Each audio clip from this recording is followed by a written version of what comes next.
Imana ubwayo yarishimangiye aho bavuze ati haba umuhungu wawe, haba umukobwa wawe, haba wowe ubwawe, haba umuja wawe, haba umugaragu wawe, haba itungo ryawe ryandi ryahingaga mbere y'amatungo yahingaga ariko n'ubu baracyayahingisha mu bice runaka, byari bibujijwe, byari icyaha kwibesha gukora kuri uwo munsi, waba umugaragu waba umuja. Niyo mpamvu iri tegeko rirakomeye cyane, kandi buri muntu wese mu bwenge bwe aryumve nk'uko rikomeye. Imana ubwayo yabishimangiye. Nta munyamahanga, nta mushitsi, nta mwana wawe, uwo ari we wese wemerewe gukora ku kintu icyo ari cyo cyose cyabuzanirwa ku munsi wera, guhera kuri uyu munsi twatangiye, guhera izuba rirenze. Imana mu gutanga iri tegeko, iteka ryose umuntu abwira mugenzi we ati wibuke gukora iki kintu wari usanzwe ugikora, wari usanzwe wari ugifite, ariko ukakigendamo nabi cyangwa ukitwara nabi. Niho ijambo ryongera kugaruka rikavuga riti wibuke. Nta muntu ushobora kukwibutsa icyo atakubwiye mbere, ahubwo Imana ari kubibutsa. Niyo mpamvu iteko rirakomeye cyane. Kwezi umunsi w'isabato nk'uko twabivuze, abantu bazi kuwitegura, abantu bazi gushyashyana, abantu bazi guteka hakiri kare, abantu bazi guterana kuri amasaha yagenwe, ariko kuweza byabaye ikibazo. Niyo mpamvu twihuta cyane uyu munsi. Imana ubwayo nk'uko ijambo ry'Imana ritweretse yarawikubitiye, cyangwa se ni umunsi wayo ubwayo. Nta burenganzira mwene muntu akuye kuwukoraho icyo ashaka icyo ari cyo cyose.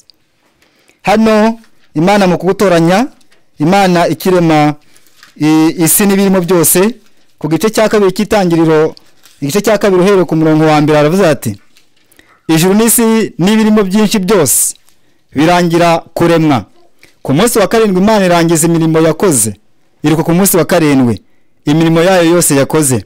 Gatatu, Imana ihumugisha umunsi wa karindwi iraweza, kuko ari we Imana yaruhukiyemo imirimo yakoze yose.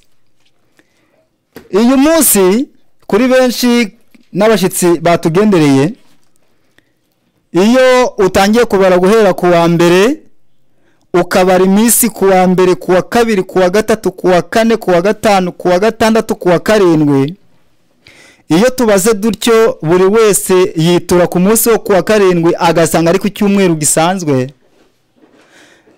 Ariho benshi baba gatolika cyangwa se ya protestanti baruhukaho. Benshi babara gutyo bagasanga uwo munsi koko uwa karindwi uwejejwe, Imana ikawumugisha. Benshi baribeshye basanga ko uwo munsi ari ku wa karindwi ari ku cyumweru, ari nayo mpamvu imbaga nyamwinshi iri ku munsi wo ku cyumweru. Ese uyu munsi ko Imana avuga ati ku munsi wa karindwi yararuhutse, iminsi 6 Imana irikora imirimo yayo yose, ariko ku wa karindwi yaruhuka. Ese yo yatangiye kubara ihereye he? Mu gitabo cyitwa Abarewi, ni mu gice cya 23 ku murongo wa 15. Turihuta cyane kuko dushaka kugera kuri byinshi kandi mu gahe gato cyane. Hano mu gitabo cy'Abarewi nkuko nari maze kubabwira, igice ni cya 23 ku murongo wa 15 haravuze ati kandi mujye mubara iminsi muhereye kuri uwo munsi wa mbere w'isabato. Iri jambo turyumve, yaba umushitsi yaba umwizera turisobanukirwe, kugira ngo uzakuganiriza, uzakubaza ibijyaniranye n'uko umuntu wese abara ku muntu uhuka ku isabato, azaje areba aho ahera, ariko agende ku byanzwe byera. Kuko ijambo ry'Imana ratubwira riti nta muntu ukwiye kongera, nta n'umuntu ukwiye kugabanya, kuko uzaramuka koze ibyo ngibyo azahura n'ibibazo bikomeye cyane. Mu gitabo cyitwa Imigani, igice ni cya 30 ku murongo wa 5 n'uwa 6, niho batubwira ati ijambo ry'Imana ryose rirageragezwa, niyo ngabikingira bayihungiraho, ntukagire ijambo ryose wongera kugira ngo itazagucyaha ugasanga umunyabinyoma. Niyo mpamvu uyu munsi baratubwira ati ngo kandi mujye mubara iminsi muhereye kuri uwo munsi wa mbere w'isabato. Uwo munsi wa mbere w'isabato ni uwuhe? Kuko iteka ryose umuntu ajya kweza ariko akeza umunsi nyawo ariko umunsi awuzi. Mu gitabo cyitwa aba Yohana igice ni cya 20 uhereye ku murongo wa mbere n'uwo murongo turusome. Haravuze hati Yohana igice cya 20 ku bafite za Bibiliya twihuta cyane tujaniranye. Haravuze hati reka twihutire.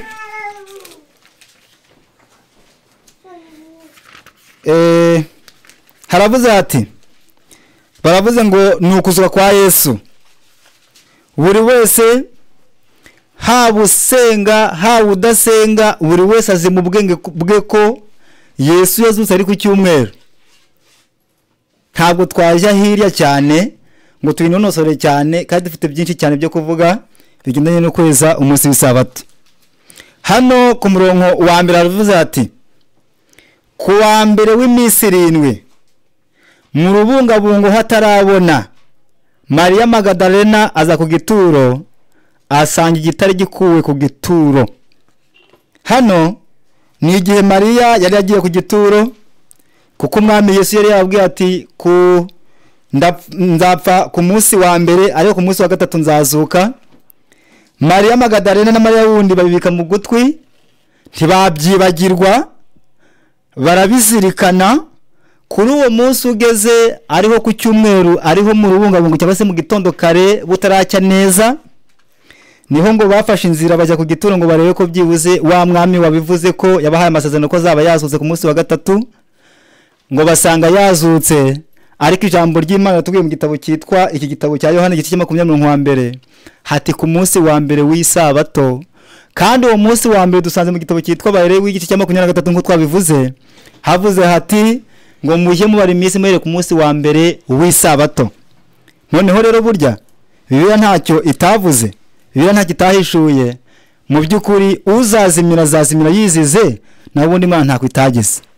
Niyo mpamvu ijambo turi kwigana muri amasani nitubwiye ati wibuke kweza umunsi w'isabato.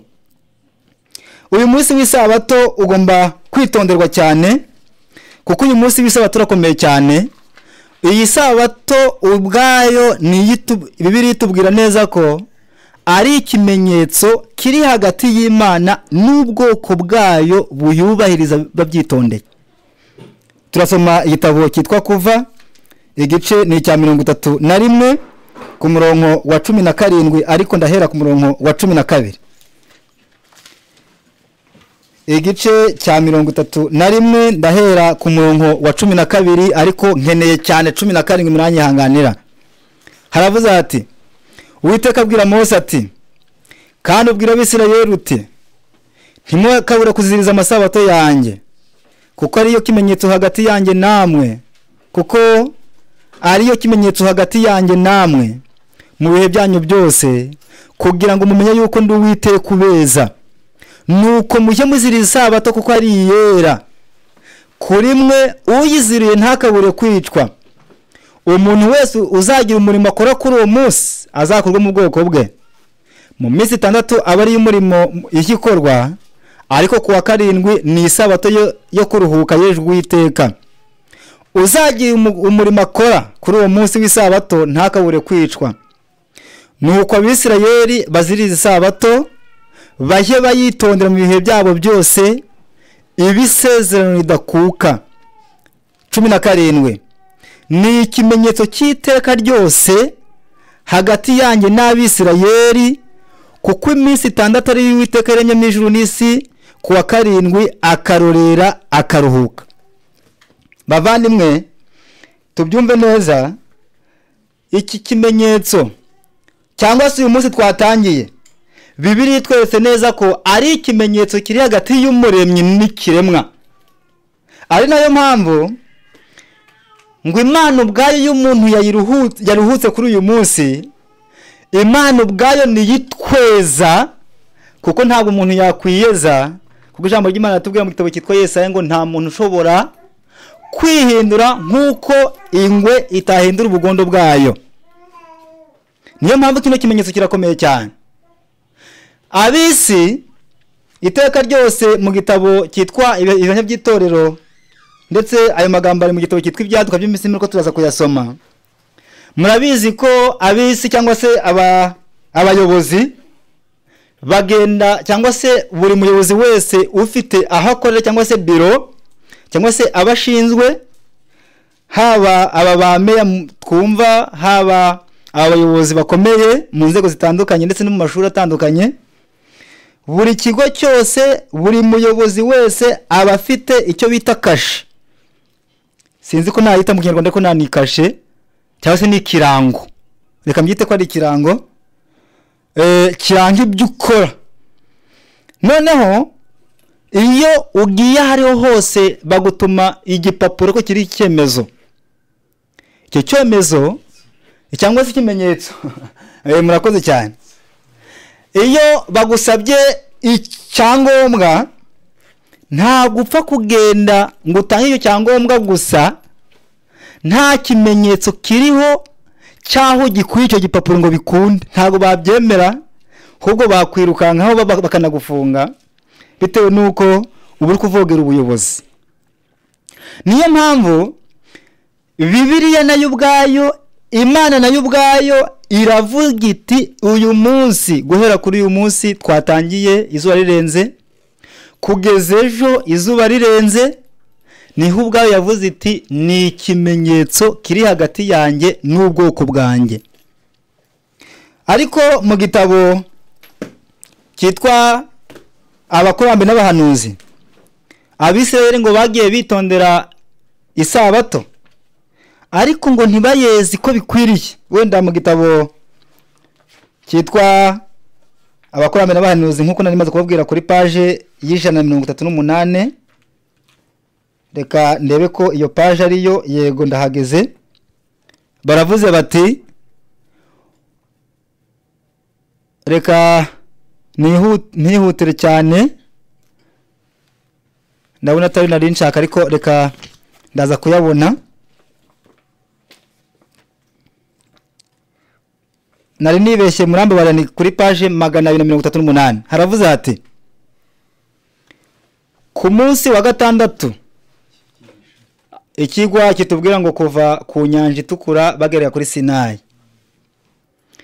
Ku munsi wa gatandatu abantu batoragure ibingana nka litiro 4, ariko reka nihute cyane, ni rya somo riba mu gitabo cyitwa Kuva, igice ni cya 16, niho hatugaragariza neza ko abantu bagomba kwitegura isabato izuba ritararenga, bakaba byiteguye ngo bateke icyo bashaka guteka, bose icyo bashaka kotsa, ngo ibisigaye babibike birare bizageze ejo.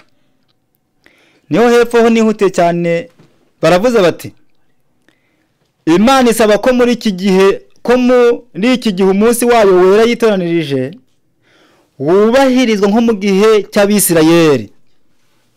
Itegeko ryahawe Abaheburayo rikwiriye kubahirizwa n'abakristo bose nk'itegeko ridakuka Yehova yabahaye.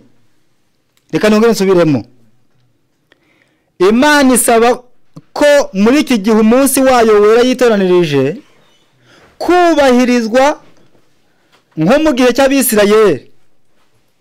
Itegeko ryahawe Abaheburayo rikwiriye kubahirizwa n'abakristo bose nk'itegeko ridakuka Yehova yabahaye. Umunsi ubanziriza isabato ariho uyu munsi wo kuwa nyuma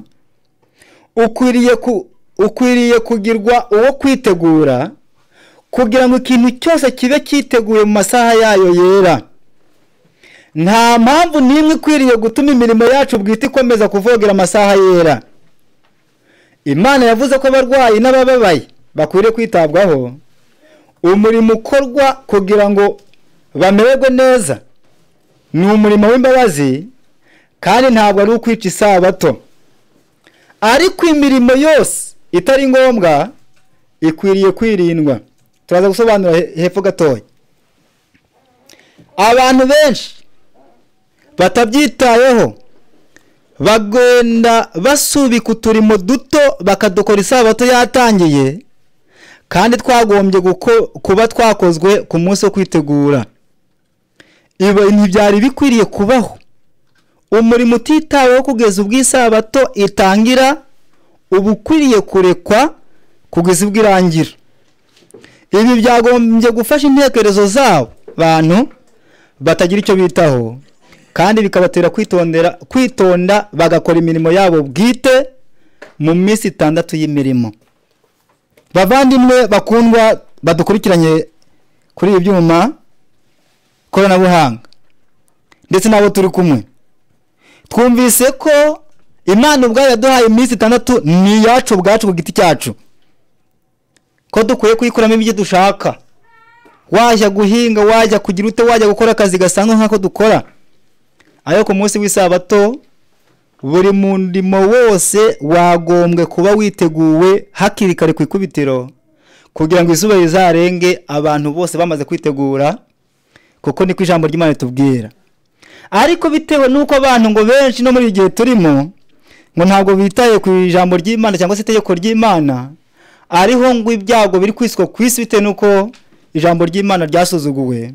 Mu gitabo cyitwa Yesaya igice ni cya 5 24, igice cya Yesaya 24 ku murongo wa 5, ariko dahera ku wa 4 ku murongo wa 4, iri tegeko Imana yatanze. Baravuze ngo ni umunsi w'Imana ubwayo yifatiye cyangwa se yikubitiye ngo abantu bose babubahirize kandi bawukurikire. Mwene muntu arazirura, mwene muntu agenda uko ashaka, akora uko ashaka. Niyo mpamvu mwumve ibi byago biri gutera muri iyi si, ibibazo biri kuza muri iyi si, kuko hari mu gitabo cyitwa Kuva igice cya 31 niho ngo bishe isezerano ridakuka.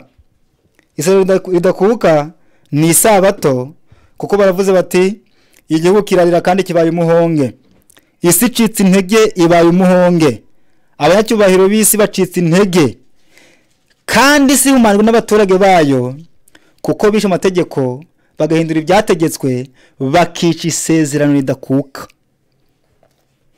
Iri jambo turyumve. Baravuze bati iyi si ubwayo igeze kure, iyi si ubwayo nta mbaraga, iyi si ubwayo nta terambere. Bitewe n'iki? Bitewe n'uko itegeko ry'Imana, iry'Imana yavuze ati ni ikimenyetso kiri hagati yanjye n'ubwoko bwanjye, cyangwa se bwitondera isabato nishyireho ubwanjye. Abo bataryubahiriza, batubaho umunsi, niyo ijambo ry'Imana ritubwira riti impamvu isi icitse intege, impamvu isi ifite ibibazo, nuko ngo mwene muntu yishe isezerano ridakuka. Bana b'Imana, ijambo turi kwigana ku bari kuza nyuma ndetse n'abaje kare, nitubwira ngo wibuke kweza umunsi w'isabato. Hano batubwiye imirimo tugomba kwirinda. Reka twihute cyane kugira ngo tunyarutse n'amasaha. Hano muri kino gitabo cyitwa Ibihamya by'itorero ni umuzingo ni uwa mbere, kuri page 532 ku bafite y'Icyongereza. Ndako ndaza gusoma amagambo make cyane kuko nifuza kwihuta cyane. Hano baravuze bati Imana yahaye mwene muntu iminsi 6 ngo y'ubwayo aje ayikoramo, ayikoremo ibintu bye bwite cyangwa se bwiharije. Ariko ubwayo yifatiye umunsi wa 7 nk'umunsi wayo w'umwihariko ukwiye kubahwa. Reka nongere nsubiremo. Baravuze bati Imana ubwayo yahaye mwene muntu iminsi 6 ngo ayikoremo ibyo ashaka. Za business ukoramo, ubucuruzi wabukoramo, mbese imirimo yawe yose ukora ukayikora mu minsi 6. Hepfo batubwiye ngo ariko umunsi wa 7 ngo Imana ubwayo yarawizigamiye, ngo uwo munsi ngo ukwiye kubahwa by'umwihariko. Hepfo hati ngo Imana igomba kubahwa kandi ikubahirwa n'amategeko yashizeho cyangwa se n'itegeko yashizeho. Hepfo ngo ariko mwene muntu agenda yiba udusaha cyangwa se utunota duke cyangwa se agahe gato mwene muntu akora, ngo ku masaha Imana ubwayo yishiriyeho, ngo abantu ngo bagatangira kwiba nubwo yaba iminota mikeya, ngo abantu ngo baba bamaze kuba bajura. Reka nongere nsubiremo iri jambo, kuko twabyumvise ko isaha itangira izuba rirenze kandi igasoza izuba rirenze. Ijambo ry'Imana ritubwiye neza ko umunsi izuba rikirenga, ayo masaha ntabwo ari ayacu, ahubwo ni ay'Imana ubwayo. Ngo niyo mpamvu ntabwo Imana yatubuza kuruhuka. Oya, kuko Imana ntabwo ari inyagitugu. Iramutse ivuze ngo ayo masaha n'ayanjye ubwanjye ku giti cyanjye ntacyo mukwiye gukora, ntabwo twaruka ngo turyame. Oya, ahubwo bitewe nuko hepfo turaza kubisoma, bitewe nuko Imana ubwayo yubahiriza ikiremwa muntu, yifuza ko mwene muntu agira ubutaga n'ubuzima buzira umuze. Abantu bararyama, Imana ntibigire ikibazo. Ariko ngo ikibazo kihari gikomeye cyane, ngo nuko abantu bagenda baca umudusaha. Niba isabato igiye gutangira saa 12, wewe ukageza saa 12:05 cyangwa se saa 12:01 uri gukora utwawe, icyo gihe isabato uba wayiziruye, uba watangiye kuyisiribanga. Muri kino gitabo nanone turaza kubisoma, aho hatubwira ngo mwene muntu ngo niyatinze ku gitanda, ngo abari kwiba amasaha yera y'Imana, ngo icyo gihe mu rubanza ngo uzabazwa ayo masaha wagiye utakaza ku gitanda cyawe. Twihuta cyane kugira ngo, kuko nabwiye ko turi kwihuta cyane, baravuze ati baravuze bati Imana ubwayo yafashe umunsi wa 7 kugira ngo byibuze mwene muntu aruhuke, kandi Imana ubwayo ngo yari izi ko ari byo byiza kuri mwene muntu, ngo kandi ubwayo ngo inubahwe. Hepfo hati, reka nihute hepfo cyane. Isabato yashyiriweho kubw'inyungu za mwene muntu, kandi isabato ubwayo ngo yashyiriweho kugira ngo byibuze ngo mwene muntu amenye aho yacumuye, acumura ku itegeko ryera ry'Imana rigomba kwirindwa. Impamvu ni iyihe? Imana yavuze iti isabato yashyiriweho ku nyungu za mwene muntu. Namwe mwitegereze, buri wese yibaze, uramutse ukoze guhera ku cyumweru ariho ku wa mbere w'iminsi 7 cyangwa se ku wa mbere wa sabato, ugahera uwo munsi ukageza nanone ku kindi cyumweru ariho ku munsi wa mbere w'iminsi 7 cyangwa se w'isabato, mwene muntu bakenyuka. Niyo mpamvu Imana ubwayo nubwo uyu munsi ari uwayo, ikaba yarawejeje ikawuha mwene muntu, ni inyungu za mwene muntu nanone n'Imana ubwayo ikubaha kuri uwo munsi. Hano batubwiye bati ngo nta mirimo dukwiye gukora, ngo abantu bajya biba amasaha y'Imana, ngo bakore ibyo bishakira. Niyo mpamvu muri kino gitabo cyitwa Ibihe by'itorero umuzingo ni uwa 6 kuri page ya 569, reka ndebe ko twihuta cyane, ariko buri bantu bakwiye kubahiriza isabato, itegeko ry'Imana ariyo tegeko rya 4 nkuko twabisomye, aho mwene muntu abuzwa gukora ikintu icyo ari cyo cyose, aho mwene muntu abuzwa cyangwa se haba umugaragu, haba umuja, haba itungo, haba umunyamahanga wese waje gusura. Turaza kubisoma mu gitabo cy'abakurambere n'abahanuzi, wenda kugira ngo tuze kubyumva neza. Hano reka nihute kuri page 569, reka mere aha paje 357 murambabarira kuri paje 357 baravuze bati ni umuzingo wa gatandatu baravuze bati ngo reka amasaha y'isabato yubahirizwa by'umwihariko kandi ntihagire umuntu utinda ku gitanda cye. No kuvuga ngo hano ijambo ry'Imana none katubwira ngo ku isabato mu gitondo ngo imiryango igomba kuba yabyutse mu rukerera hakiri kare. None ni bangaye babyuka saa 4 z'igitondo zo ku isabato, amateraniro ku isabato rutangire saa 3. Wenda reka mvuge nk'urugero za hano Michigan, ugende ku masaha y'iwanyu ugasanga mwene muntu abyutse saa 4, amasaha yo gutangira yo kwiga ari saa 3. Icyo gihe biterwa n'iki? Ngo biterwa nuko mwene muntu atinda ku gitanda, agatinda kubyuka. Kandi itegeko cyangwa se ijambo ry'Imana ritubwira ko buri muntu wese ntagomba gutakaza amasaha ku gitanda aryamye, abo ngo buri muryango wose ugomba kubyuka hakiri kare. Hepfo baratubwira bati nihuse cyane, aho nshaka cyane baravuze ngo guteka ku isabato igomba kwirindwa. Kandi nanone ikindi ntabwo ari ingenzi, ntabwo ari byiza kurya ibyo kurya bikonje. Bishatse kuvuga iki? Ijambo ry'Imana ritwereka neza ko kuko ijambo ry'Imana ryatubwiye mu gitabo cyo Kuva ngo muteke mushaka guteka, mwote cyo mushaka kotsa, ibisige mu bike birare. Ngo iyo bibaye mu gitondo ugasanga ibyo kurya byakonje, ntabwo ari icyaha gufata byo kurya watetse ukabishyushya, kuko bakonje byakonje nabyo ubwabyo ntabwo ari icyaha.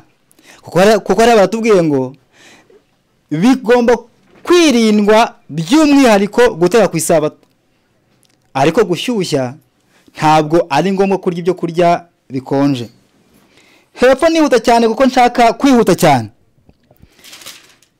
Hano niho hatubwiye ngo ngo isabato ni ikimenyetso kiri hagati gitandukanya Abisirayeli nyakuri ndetse n'abo mu isi. Reka nihute cyane. Hepfo ravuze ngo isabato igomba kwitegurwa kuwa nyuma. Baravuze bati kuwa nyuma w'iminsi 7 cyangwa se kuwa gatanu ari uyu munsi turimo. Ngo reka imyiteguro yose y'isabato igombe kuba yarangiye. Umanze witekereze ko imyenda uri bwambare itunganye cyangwa se itunganijwe, kandi ngo urebe ko ibyo kurya byose byarangiye byatetswe.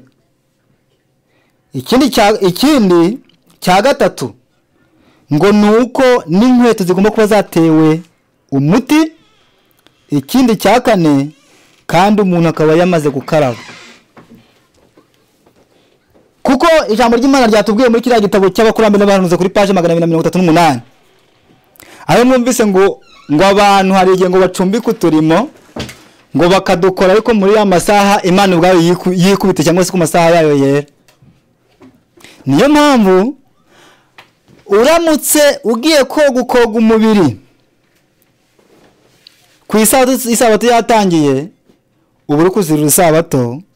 Ariko kino tucyumve neza, wenda ikibazo gishobora kubazwa kibe kivuyemo. Ntabwo umurwayi agomba kubaho cyo ngo ntabwo ari bwoge, kandi niyo myanda ubwayo afite yamutera ubundi burwayi yakaraba.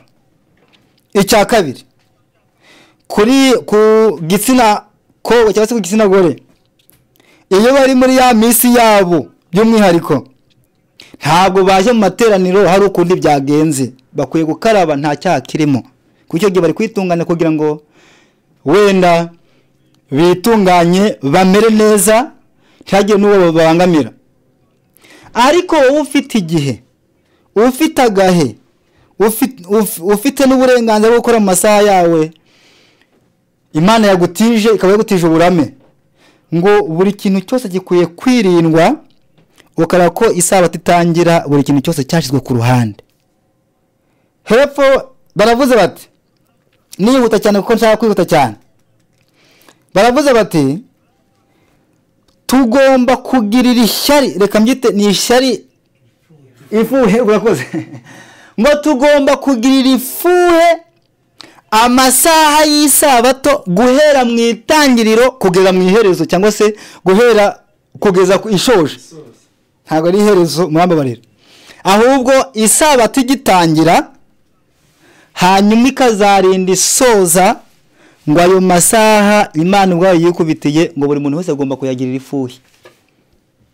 Kwihuta cyane, ari nayo mpamvu mu gitabo cyitwa Nehemiya igisindi cya 13, igihe Nehemiya ngo yaragiye Yerusalemu, mu gihe ari Yerusalemu, ariko abantu bari bafite akamenyero ko kuza muri Yerusalemu bikoreye imitwaro. Hanyuma reka tuhihutire mu gitabo cyitwa Nehemiya igice cya 13:15, aravuze ati kugira ngo mwumve ifuhe, iyo bavuze ifuhe, muri iyo minsi mbona abayuda ibuyuda abantu bengera mu mivure ku isabato, n'abandi bazana imiba bakayikoreza indogobe zabo, mbona na vino n'inzabibu n'imbuto z'imitini n'imitwaro y'uburyo bwose bazanaga muri Yerusalemu ku isabato. Nabaye umugabo wo kubashinja ku munsi baguriyeho ibyo kurya, kandi hariho abagabo b'Itiro bazanaga amafi n'ibintu by'uburyo bwose bakagura n'abayuda ku isabato muri Yerusalemu. Nuko ntunganya imvura zo mu bayuda, ndababaza nti ni iki cyabateye gukora icyaha gisa gityo mugasuzuguza umunsi w'isabato? Ese basogokuruza banyu si uko babigenje bagatuma Imana yacu ituzanira ibi byago no kuri uyu murwa? None namwe mugiye kongera Abisirayeli uburakari muzira gusuzuguza isabato. 19 Nuko ku munsi ubanziriza isabato ariho uyu munsi bugorobye, tegeka yuko inzugi z'amarembo y'Yerusalemu zikingwa, kandi ko zidakingurwa kugeza aho isabato ishirira. Maze nshyira bamwe mu bagaragu banjye ku marembo, kugira ngo hatagira umuntu wese winjiza ku munsi umutwaro wose binjiza ku munsi w'isabato. Maze abatunzi n'abagura ibintu by'uburyo bwose barara inyuma ya Yerusalemu rimwe cyangwa kabiri. Mbabonye ndabahamya, ndababaza nti ni igituma murara inyuma y'inkike? Nimwongera nzabafata, maze uhereye uwo munsi ntibongera kugaruka ku isabato. Bavandimwe turi kumwe, haba bari hano ndetse n'abari hirya no hino, uyu yagize ifuhe mu itangira ry'isabato kugeza isabato ishoje. Ngo nta niyo mpamvu mwene muntu tukiri mu isi tucyubaha tukanubahiriza, dukwiye kweza umunsi w'isabato kandi tukawubaha, kuko Imana yawushizeho ubwayo ngo ari ukugira ngo Imana ihabwe icyubahiro, kandi na mwene muntu ngo agire umunezero n'umudendezo n'ibyiza byinshi bimugirweho. Ubu kugira ifuhe, buri muntu wese akwiye kugira ifuhe, ntakora akarimo kariko kose. Twabonye ko gutera inkweto ku isabato ari icyaha. Icyaka twabonye ko gukaraba nta kindi wahuye nacyo, nta burwayi wahuye nabwo, nta kindi kibazo simusi wahuye nacyo ari icyaha. Ikindi twabonye ko guteka ku isabato ari icyaha. Tukibaza, ese guteka igikoma ho ni icyaha? Igisubizo kiti ni icyaha, kuko birashoboka ko bumva ko guteka igikoma ko nta cyaha kirimo. Wenda nibutse gato, cyangwa se mu mateka ya kera cyane ndi muto, niho numvaga mu bwenge gufata umutwaro ukawushyira ku bitugu cyangwa se kuwishyira ku mutwe ari icyaha kiremereye, kuko twavukiye mu Badiventiste, dukora tuzi ko uwo munsi wo ku isabato kuye kubahwa byimazeyo, kandi buri muntu wese ko atagomba gukora ikintu cyari cyose. Ayo nkumva mu bwenge ko kwikorera ari cyo kibazo cyane gikomeye cyane, gushyira ku mutwe cyangwa se ku bitugu. nafataga akajerekani nageraga mu rugo mvuye gukina imipira kuko ntabwo nakundaga gusenga, nagera mu rugo nabona amazi bayamaze yashize, ngafata akabido karindwi mu bwenge nkavuga ati se akarindwi ndagenda ngafashe mu ntoki, singashira ku bitugu, singashira ku mutwe, ahubwo ndagenda mvome mfashe mu ntoki, nangaruke mu rugo mfashe mu ntoki, hanyuma nkarabe nkora icyo nshaka cyose, ariko ikibazo ni ukwikorera. Ari naho ngarutse, benshi hari igihe mu bwenge bwabo bumva ko gutera igikoma nta cyaha kirimo. Icyaha, impamvu ari icyaha guteka igikoma ku isabato, bwa mbere ifu ivangwa n'amazi, amazi agaterekwa ku mashyiga, noneho amazi akabira cyangwa se bagashiramo ifu bigatogota bikabira, byamara kubira ukabikuraho bakabona kukinywa. Ntabwo byaba ari icyaha iyo baye nta kuvanga ifu, nta no guteka kuri uwo munsi, ukaba uri gushyushya, niho nta cyaha kirimo. Ariko gufata ifu iracyari nshya, ntabwo igeze itekwa, kuko ijambo ry'Imana ritubwira ngo muteke icyo ushaka guteka, kandi icyo gikoma ubwacyo kiratekwa. Muteke icyo mushaka guteka, muteke icyo mushaka kotsa, ibisigaye mu biryo birare bizageze mu gitondo. Rero bwoko bw'Imana, kuko ijambo ry'Imana ritubwiye ko imirimo yose igomba kurangira gukorwa ku munsi wo gutegura isabato, ku munsi ku wanyuma n'uyu munsi. Isabato itararenga ukareba ko imyenda yagiye ku ruhande, igifungo cyacitse, ntabwo kuye kuvuga ngo igifungo cyacitse ndagera mu materaniro bareba gatuza ati ni ikibazo. Ukwiye gufata indi shati, ariko gufata igifungo ngo ugitere. Niyo mpamvu ijambo ry'Imana ritubwiye ngo kuri uwo munsi ngomba kumaza wareba ko n'imyenda itunganyije, yatewe ipasi, ukareba ko ibifungo byose bimeze neza nta kibazo. Ibyo guteka byose byazwe ku ruhande. Gutera imyenda twabivuze, gutera inkweto twabivuze, kujya muri dushe twabivuze, niho isabato izaba yubahirijwe. Kweza nkuko twabivuze mu gitabo cyitwa Yesaya, turihuta cyane, tugiye ku kweza, twihute cyane kugira ngo tuze no kugera naho dusoreze.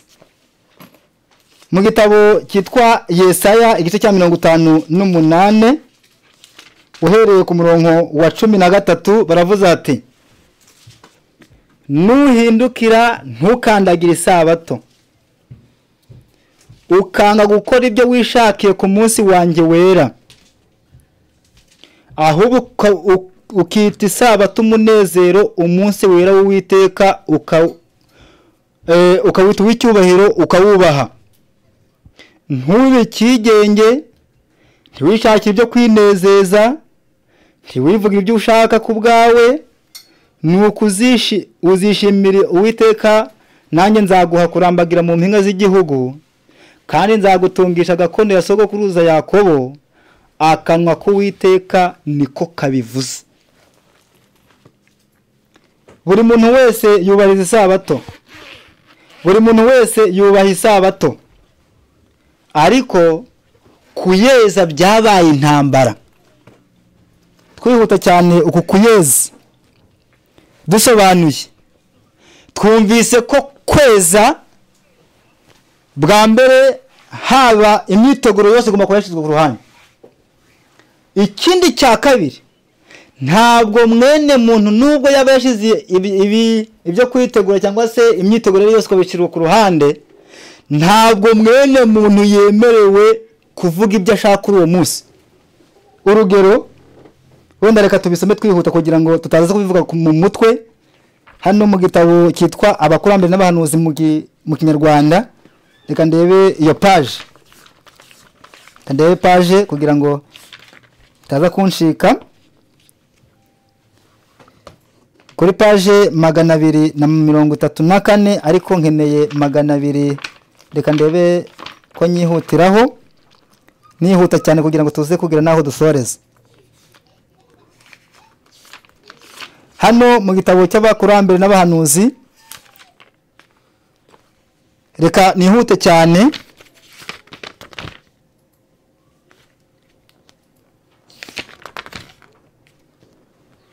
Baravuze bati ni kuri page 238 hati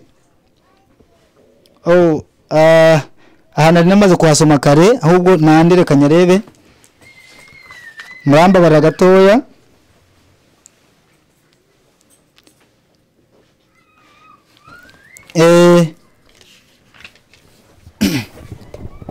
Ni mu wenda kuba afite igitabo cy'izindi ndimi, ni mu kigo kivuga ngo Abisirayeli bahabwa amategeko. Reka nihutire, ni ikigo cya 26 ngira ngo. Aya, urakoze cyane, urakoze cyane. Kuri page 245 tashaka kwihuta kugira ngo tuze kugira naho dusoreze. Baravuze bati ni kuba afite ikinyarwanda,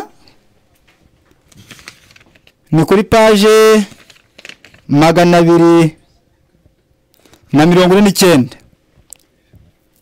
Baravuze bati Imana yahaye abantu iminsi 6 bagomba gukoreramo imirimo, kandi isaba ko imirimo yabo ikorwa mu minsi 6 y'imirimo. Ibikorwa bituma ubuzima bw'umuntu budahagarara, ndetse n'imirimo y'ubugira neza iremewe ku isabato. Abarwayi n'abababaye bagomba kwitabwaho igihe cyose, ariko imirimo itari ngombwa ikwiriye kwirindwa bikomeye.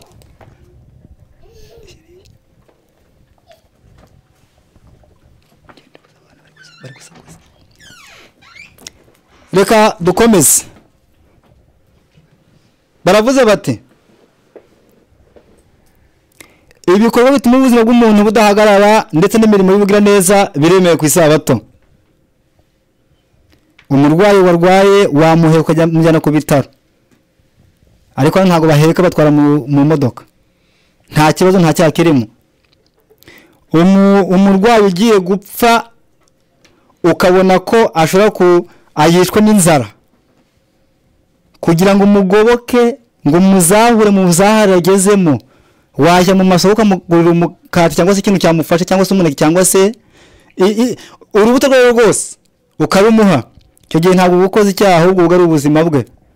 Ahubwo utabikoze amaraso ye aza ku mutwe wawe.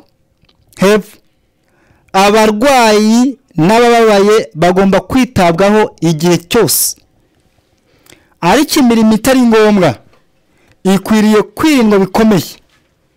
Aho hepfo bavuze rya somo, ariko ndihuta cyane kuko nshaka hepfo cyane. Baravuze ngo ntabwo ibyo tubuzwa birangiriraho, ahubwo umuhanuzi akomeza avuga ati ntiwivugire ibyo ushaka ku bwawe.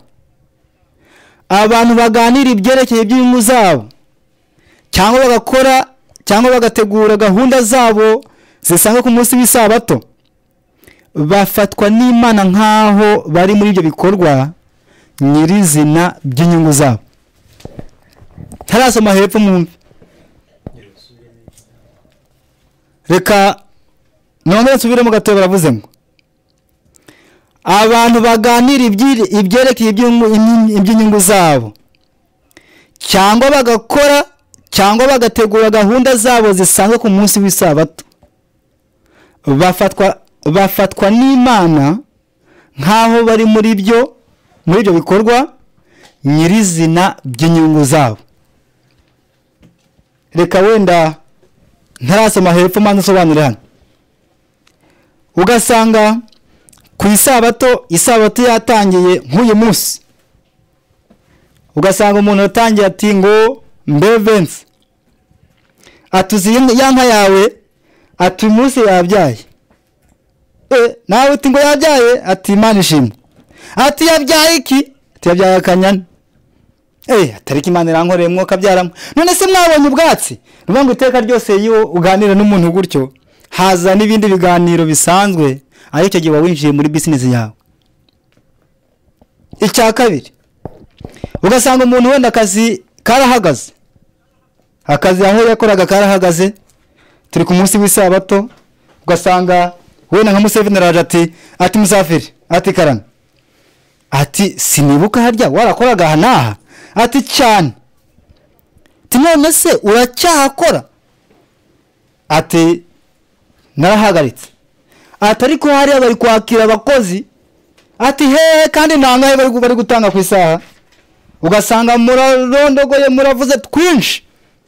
Icyo gihe marayika wandika udasobwa aba ari kwandika ibyo bikorwa byose cyangwa se ibyo ayo magambo yose muri kuvuga nkaho wagiye kuapurika ku kazi uwo munsi kandi wibereye mu rusengero cyangwa se wibereye iwawe.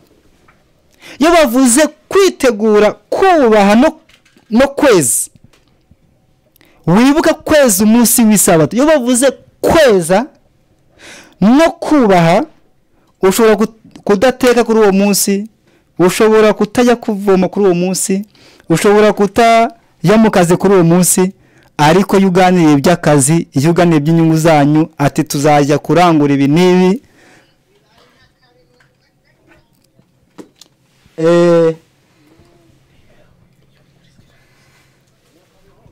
reka twihute.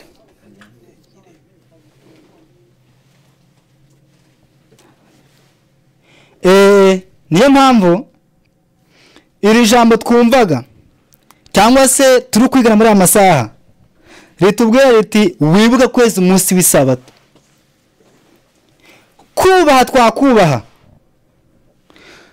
kumvira twakumvira, ntiduteke, ntiduhate, ntiduhahe, ntiduteke ibikoma, ntidukarabe, ntidutere inkweto, ntidutere ibifungo cyangwa se ngo dutere ipasi, ariko kuganira ibya bizinesi. Mwana w'Imana uduteza amatwi, mu ijuru bandika ko wagiye muri bizinesi yawe kandi wibereye iwawe cyangwa se mu rusengero. Hepfo hati ndetse iri tegeko rivuga rireba abantu bose mu bari mu ngo zacu. Abo tubana mu rugo bakwiriye kureka imirimo yabo y'isi mu masaha yera. Bose bakwiriye kwifataniza hamwe kubaha Imana, babikoranye ubushake ku munsi wayo wera. Iri si turabyumvise, baratubwiye bati abari mu mago, aribo batubwiye bati aba bari mu mago cyangwa se ni mu rugo iwanjye, haba umudamu wanjye tubaha isabato, haba umwana wanjye tubahira isabato, asenga ku cyumweru cyangwa se umwana wanjye asenga ku wa nyuma, ariwo uyu munsi wo ku wa nyuma cyangwa se umuyisilamu, kuko bari mu gisapfu cy'inzu yanjye. Nubwo yaba asenga ku cyumweru, nubwo undi yaba asenga ku wa nyuma, ariko ku uyu munsi turimo w'abayisilamu, ntabwo yemerewe kujya kumesa ari mu wawe, ntabwo yemerewe kujya mu by'ishuri ari mu wawe. Niyo mpamvu kweza umunsi w'isabato aho batubwiye ngo nuhindukira ntukandagira isabato. Ubu gukandagira ni ijambo ry'Imana tubwira mu gitabo cyitwa Zaburi igice cy'119 ku murongo w'105, aravuga ngo ijambo reka wenda mpasome kugira ngo ntaza kuhavuga ukundi. Baratubwira bati twihuta cyane kugira ngo tuze gusoma make dusoze. Hano 119 muri Zaburi ku murongo w'105 haratubwira hati ijambo ryawe ni itabaza ry'ibirenge byanjye, ni umucyo umurikira inzira zanjye. Impamvu hari batubwiye bati nuhindukira ntukandagire isabato. Nanone ijambo ry'Imana tuvuga ngo ijambo ryawe ni itabaza ry'ibirenge byanjye, ni umucyo umurikira inzira zanjye. Burya uku kudahindukira ngo ukandagire isabato, nuko ijambo ry'Imana ari itabaza ry'ibirenge byacu, bihamanije neza ko ibi birenge si ibi tugendesha cyangwa se dutemberana, ahubwo bino birenge ni umutima. ari nayo mpamvu ijambo ry'Imana tubwira ngo igihe Yesu yozaga ibirenge by'intumwa ngo Petero yavuze ati rero ngewe ntabwo nyuze ibirenge gusa ahubwo washobora ukanyuza umubiri wose. Yesu aramubwira ati emera kugira ibyategetswe byose bitambuke basi bikorwa. Nyuma ijambo ry'Imana tubwira ngo Yesu akimara kumubwira gutyo niho yemeye aroga.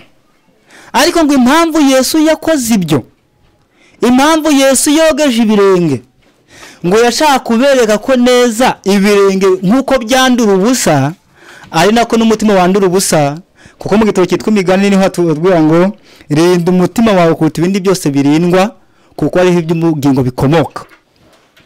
Buryo kudakandagira isabato ni ukutavuga icyo ushaka, kuvuga ibyo wishakiye mu bwenge bwawe, kuko uramutse utekereje ugategeza business yawe uri kuzira isabato. Ikimenyetso cy'Imana aricyo kiri hagati y'Imana n'ubwoko bwayo bitondera isabato. Mu gitabo cyitwa inyandiko z'ibanze, hanyuma tuze gusoma ipaji imwe dusoze. Baravuze bati hano mu gitabo cyitwa inyandiko z'ibanze kuri paje ya 37 hari ijambo rikomeye cyane buri wese agomba kuzirikana, twihuta cyane kugira ngo tuze kugera ku musozo. Hano mu gitabo inyandiko z'ibanze nkuko nari maze kubabwira, baratubwira bati nezwe ko abamarika bane bakomeje gufata imiyaga ine kugeza igihe umurimo wa Yesu wo mu buturo bwera urangiriye, nibwo ibyago birindwi byamanutse. Ibyo byago byatumye inkozi z'ibibi zirakarira abakiranutsi, bibwira ko ari twe twabakurira urubanza rw'Imana, bibwira ko baramutse bashoboye kudukura ku isi abantu bameze nkatwe, ngubwo ibyo byago byahagarara. Maze inteko ryo kurimbura abera riratangazwa. Ibyo bituma batakira Imana ku manywa n'ijoro kugira ngo bakizwe cyari igihe cy'umubabaro wa Yakobo. Hepfo nihuze cyane baravuze bati mbona kandi gatsiko kataga kihebye, ku myambaro yabo hari handitswe amagambo mu nyugute nini ngo wapimwe ku gipimo ugaragara kudashyitse.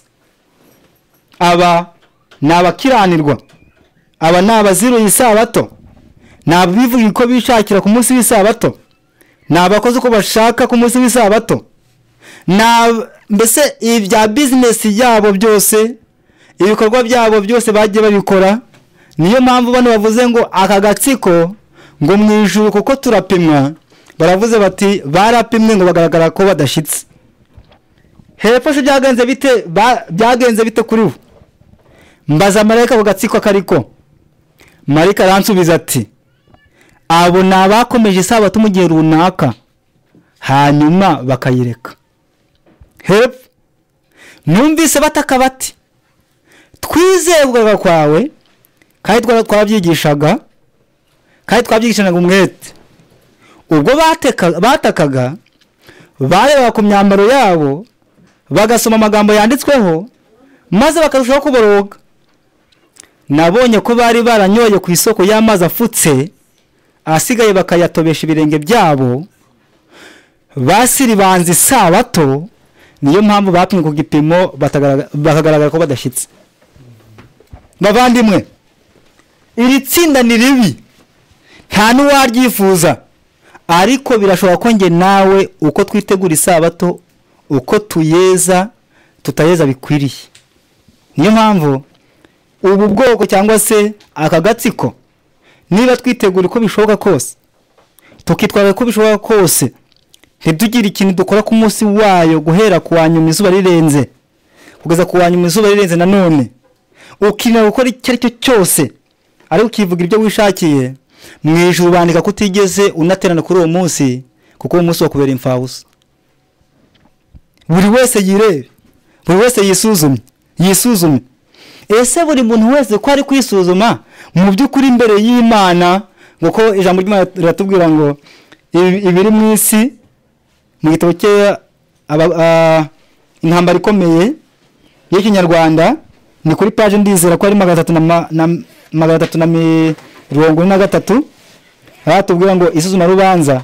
Niba tubwira ijambo rikomeye cyane ngo buri kintu cyo cyose wakora mu mwijima, wakora ku manywa y'ihangu, wakora uri wenyine, ngo mu ijuru abari marayika wandika adasobwa na jambo na rimwe. Niyo mpamvu ibyo byandikwa nibyo gipimo Imana ikoresha mu ijuru. None haba wowe mu ijuru turi kugaragaza ko twubarije isabato kandi tukayeza by'ukuri. Buri muntu wese aribaza icyo kibazo, kuko nta muntu wabarizwa undi cyangwa se ngo umuntu amenye by'undi atekereza nuko umuntu ayubahiriza cyangwa se ayiziririza. Kuko ijambo ry'Imana ryatubwiye muri kino gitabo cyitwa Kuva ku isabato ari ikimenyetso kiri hagati y'Imana n'ubwoko bwayo. Niyo mpamvu ikimenyetso ukitondera wese agomba kuyitondera mu buryo bwuzuye, munani bw'Imana izadushyiraho ikimenyetso cyayo kugira ngo Imana yemeze ko iduharate mu biganza byayo ko turabe. Twihutira gusoza nk'uko nababwiye muri kino gitabo cyitwa ibyaduhaye mu minsi minuka page 222 niho twihutira cyane, ariko reka mpere kuri 221 ndasimbukira no kuri 222 ndihuta cyane kuko nshaka kwihuta. Baravuze ngo ubwo buri mwizera wo mu bwoko bw'Imana wese azaba akimara gushyirwaho ikimenyetso ku ruhanga rwe, si kashe cyangwa ikimenyetso gishobora kugaragara, ahubwo ni ugushyira ukuri mu bikorwa buri munsi, haba mu buryo bw'ubwenge n'ubw'iby'umwuka, ku buryo udashobora gutandukana nabyo. Igihe ubwoko bw'Imana buzaba bukimara gushyirwaho ikimenyetso buteguriye ishungura, nibwo rizaza. Mu by'ukuri byaratangiye, mu byumve neza tubisobanukirwe ngo Imana buri muntu wese ngo igende kareba ifite marayika udasobwa, ifite intumwa ituma kuri mwene muntu wowe ufite uwawe nanyahagira uwanjye, ariko marayika buri gihe ngo tware imuriko mu ijuru. Niyo mpamvu ngo iyi kashe cyangwa se kino kimenyetso ngo Imana yizi kareba ikitegereza marayika wayo yatumye, bati rwose uyu muntu yitegura isabato kandi akayeza. Niho ngo iyo kashe Imana izazi yishire ku gahanga kawe, ariko ntabwo bazareba ati ngo ni wene ngo ni ikirangantego cya Michigan cyangwa se cya Ohio cyangwa cyahe, abo ngo nuko ijambo ry'Imana turishyira mu bikorwa nko bikwiye. Hepfo ikimenyetso cy'Imana ihoraho gishyirwa ku bitondera isabato y'Uwiteka babikuye ku mutima. Nta kwakundi ngo yewe ngo isabato igiye kugera ukihuta ugakora byihuse, ariko mu bwenge nta birimo, ntacyo bimaze. Hepfo abashaka gushyirwaho ikimenyetso cy'Imana ku ruhanga rwabo bagomba kwitondera isabato y'itegeko rya 4. Kubahiriza isabato ku buryo bw'ukuri ni ikimenyetso cy'uko twumvira Imana. Reka nongere nsubiremo. Hepfo hati kubahiriza isabato mu buryo bw'ukuri, uko ijambo ry'Imana ryatubwiye byose ukabyitondera ukabyubahiriza, nibyo bijya bikagaragarira na mwene muntu ko wowe ubwawe wumvira umuremyi w'Imana. Hepfo nihuta cyane baravuze ngo ikimenyetso gishyizwe kuri buri muntu w'ubwoko bw'Imana, kuko ikimenyetso cyari cyashyizwe ku nzugi z'amazu y'Abaheburayo kugira ngo ubwo bwoko burindwi irimbuka rusange. Imana iratangaza iti maze kandi mbaha n'amasabato yanyu ngo abe ikimenyetso hagati yanjye nabo, kugira ngo bamenye yuko ari njye Uwiteka ubeza. Bana b'Imana, buri muntu wese agomba kwitondera isabato, kandi isabato igomba kwezwa kuko ijambo ry'Imana ryatubwiye, kuko nuramuka uhindukiye ugakandagira isabato mu ijuru ntabwo uzarikandagiramo, kandi mwene muntu azaba yararuhiye ubusa. tegeza kuba uriho ujya gusenga ukabwiriza iby'isabato, ariko mu ijuru ukazagaragara ko utigeze ujya mu materaniro yo ku isabato, nubwo wajyaga ariko mu ijuru ukaba batakuzi. Kuko ijambo ry'Imana tubwira mu gitabo cyitwa Matayo ngo igihe ngo abakobwa binjiraga b'abanyabwenge, abapfu baraje barakinguza, undi ati none ko muri gukomanganira iki? Ati none ko tuje natwe ko twagutegereje kera. Ati ko ntabazi, ati nimumve imbere simbazi, sinzi naho muturutse. Murazi ngo aba bakobwa bagendaga bigura intege? Murazi ngo igihe ijambo ry'Imana ryabwirizwaga, urazi ngo bo baricaraga? Hoy, bamanukaga imisozi bakajya kubwiriza, bakajya mu nsengero bakabwiriza, bakajya hanze bakabwiriza, bagafata za Bibiliya hariho hose, ariko bakabifata ibyo byose bakabikora mu ijuru ari zero, batakuzi kibazi na yega Imana ibiziho aho ukomoka, aho wavutse nuko wavutse, ariko ibyo ukora ntabwo ibyitayeho kuko ntabwo biba byera. Kuko ijambo ry'Imana tubwira ko hari abantu b'Imana n'abana b'Imana. Abantu b'Imana nawe buri wese aba ari umuntu w'Imana, kuko yaremwe n'Imana, nta gihe cyamuremye kereka Imana yonyine yo mu ijuru. Ariko umwana w'Imana birakomeye cyane. N'ijambo ry'Imana tubwira ngo umwana w'Imana abo Imana yita ngo bona ngo abana abana banjye, ngo nabitondera amategeko Imana yashizeho yose, niyo bita ngo bana b'Imana. Mu gitabo cyitwa Abatesalonike igice cya 5 ariyo somo risoza, baravuze bati Abatesalonike nihutira kuhagera, igice cya 5 ku murongo 23 baravuze ati Imana y'amahoro ibeze rwose,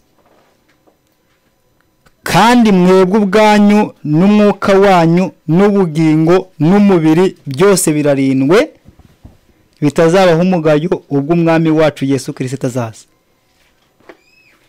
Imana ni twese, ariko Imana ntabwo yaguhatira kwikweza, ahubwo mwene muntu nawe bishira mu bushake n'umwete n'akanyabugabo.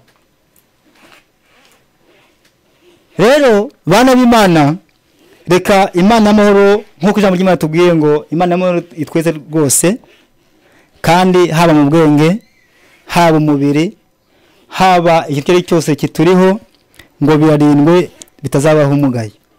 Reka muri rusange twubahiriza isabato Imana yashizeho, iteko ry'Imana kuko ari iryera. Kuko ijambo ry'Imana tubwira ko aya mategeko Imana yandikishije ikayaha Mose. Igitabo bitubwira ko isabato ubwayo ngo niyo yarabagiranaga cyane kurusha andi mategeko yose. Nshaka kwerekana ko ngo Imana ubwayo isabato umunsi wayo niwo wonyine werekana ububasha n'ubushobozi bw'Imana.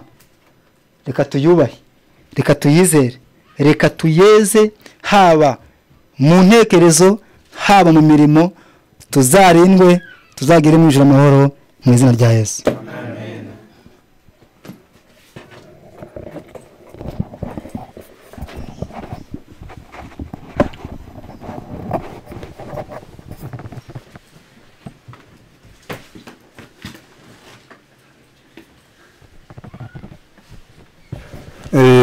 Mwigisha arakoze, kandi n'Imana reka tuyishimire cyane kubera ko ariyo imunyurije muri ijambo ryayo, kandi tukaba tugize amahirwe yo kuryumva twese, ari abateraniye hamwe, ari abari ukwabo.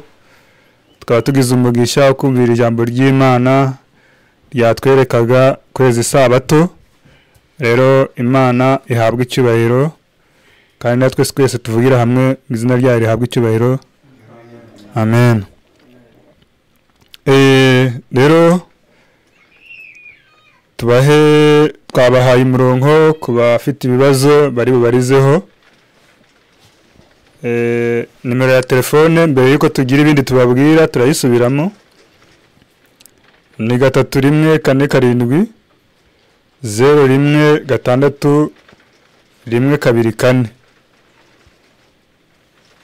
ndayisubiramo ni nimero ebyiri ni 3 1 4 7 0 1 6 1 2 4. Nimero ya kabiri ni 3 1 4 6 9 6 9 9 4 9 3 1 4 6 9 6 9 9 4 9. Izo nizo nimero kuwaba yagize ikibazo yabarizaho, zagiye ku mbuga zitandukanye dukunze guhuriraho. Ubwo ko batazanditse cyangwa ko batazibonye ku rubuga barazumvise, noneho uri buze kugira ikibazo araza kucyandika kuri izo nimero, cyangwa ko bari ku murongo wa telefone turaza nabo kubaha umwanya kugira ngo waba yafite ikibazo, ubwo turaza kugira uko tubyumva tubikurikirane maze tubisubize. Noneho mbere yuko tugera mu mwanya w'ibibazo, reka dushimire Imana kubera ko aha duteraniye ndabona iteraniro ryiza kandi rishimishije. Bamwe bavuye hafi abandi ari kure. Imana rero yabarinze mu nzira ikabiduhurije hamwe, izina ryayo rihabwa icyubahiro. Rero nk'umuyobozi wa gahunda mwese turabakiriye mu izina rya Yesu. Noneho turi kumwe n'abahana muri Michigan, turi kumwe n'abavuye muri Arizona, turi kumwe n'abavuye muri Pennsylvania, turi kumwe n'abavuye muri Wisconsin, turi kumwe n'abavuye muri Ohio. Noneho mbere yuko tugira n'ibindi, hano turi kumwe n'abashyitsi, ndabona harimo amasura mwe ntazi. Turagira ngo turebe abantu batari abagorozi bashyira akaboko hejuru tubakire. Umuntu utari umugorozi akaba yumvishije ashaka guterana natwe. Ndabonamo abasore babiri mu by'ukuri, mbese muri kumva bitanejeje. Ngaho abari aha ngaha n'abari ku murongo wa telefone, twese tugiye kuvuga ngo turabakiriye mu izina rya Yesu, Imana ibahe umugisha. Ngaho tugiye kubivuga, turabakiriye mu izina rya Yesu, Imana ibahe umugisha. Amen. Noneho turabishimiye cyane, kandi tunarabaharitse n'ejo dufite amateraniro meza cyane. Muzaze twifatanye, ndetse n'abataje mwaba muri kumwe muzababwire ngo ni karibu. Reka noneho umurongo wa telefone nabo, kubera ko abahari abashyitsi nabo bari ku murongo wa telefone, nabwo nubwo tutari kubareba tukaba wenda tutari bwumve n'amajwi yabo cyane, ariko nabo turabakiriye mu izina rya Yesu, Imana ibahe umugisha. Noneho ku bw'aba bashyitsi turagira ngo mbere yuko tubabwira ibindi, noneho tubakirize n'indirimbo yatoranijwe y'abavuye muri Pennsylvania n'abandi bashobora gufatanya nabo. Noneho baze bayiririmbe iyo ndirimbo, nibayisoza ubwo turababwira izindi gahunda. Turaza kureba ababajije ibibazo maze dutange umwanya wo kubisubiza. Aho umwanya ni uwabo, nibaze noneho baririmbire Imana natwe twumvireho.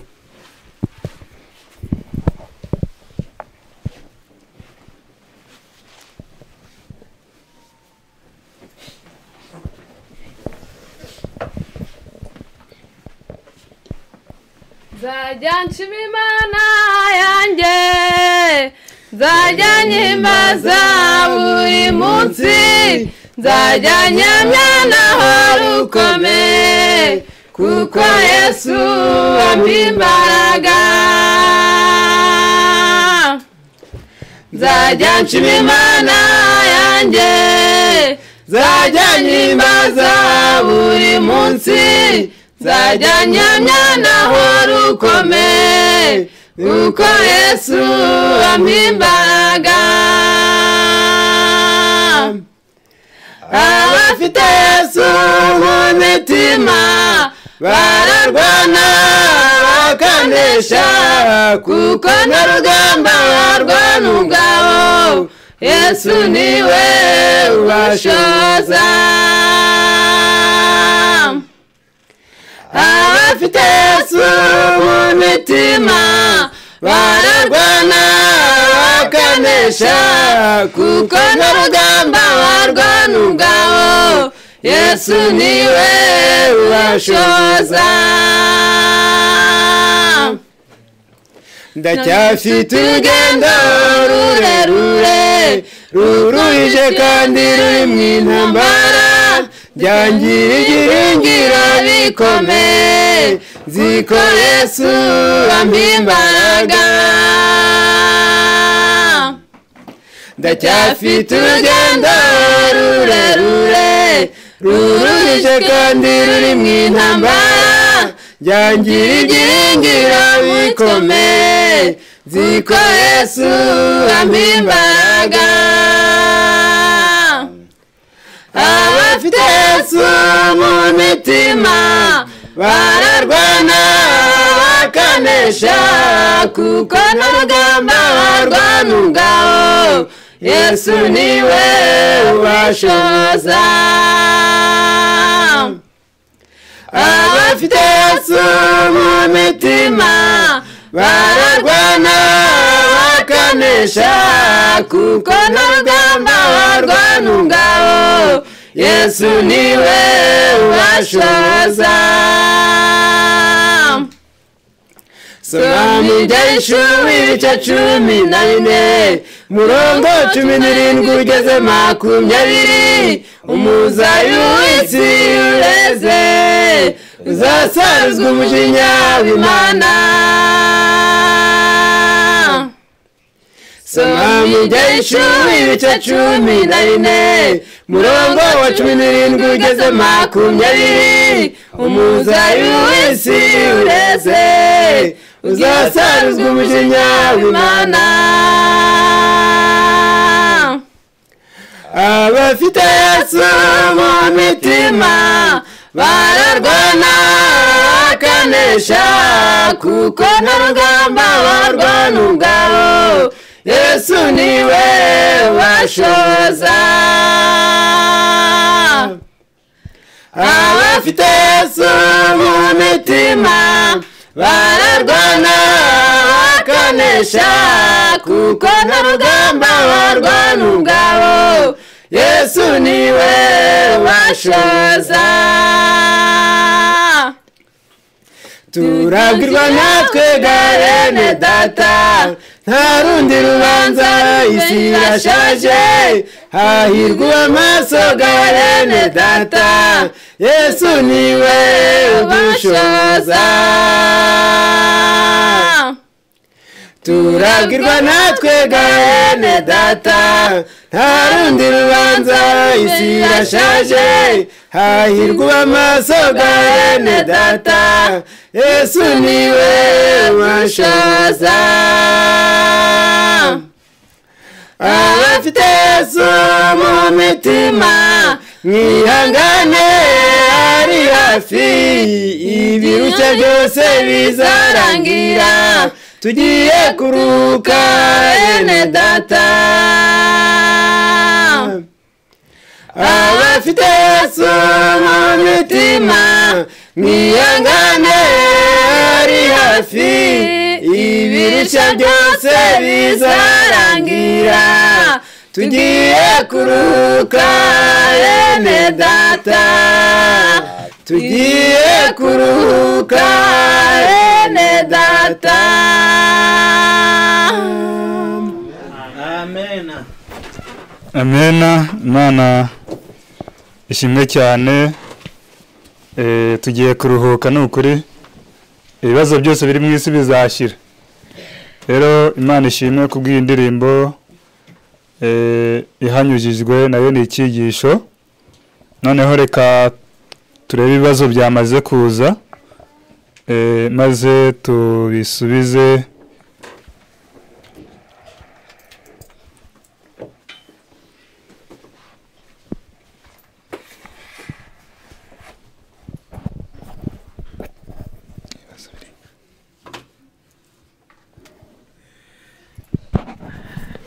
Reka tugerageze kunyura muri ibi bibazo. Yabajije ati none ko tubujijwe kwikorera imitwaro iyo ari yo yose ku munsi w'isabato, ese nk'abari inaha, ubwo ni ukuvuga muri Amerika, ko batwara imitwaro mu mamodoka nk'igihe bafite gahunda yo kujya gusura umuntu ariko n'ubundi ubwo banagiye mu materaniro, bagiye gusura umuntu, nk'urugero mwagiye guteranira ahantu mukagenda munafite n'umugambi wo gusura umuntu, ukagenda utwaye ibyo kujya kumusura, ibyo uri bukoresha ugiye kumusura mu modoka, ese aho naho byafatwa nko kwica itegeko rya 4? Murakoze. Murakoze cyane. Turagira ngo umwigisha aba yegera hafi aza gisubize. Noneho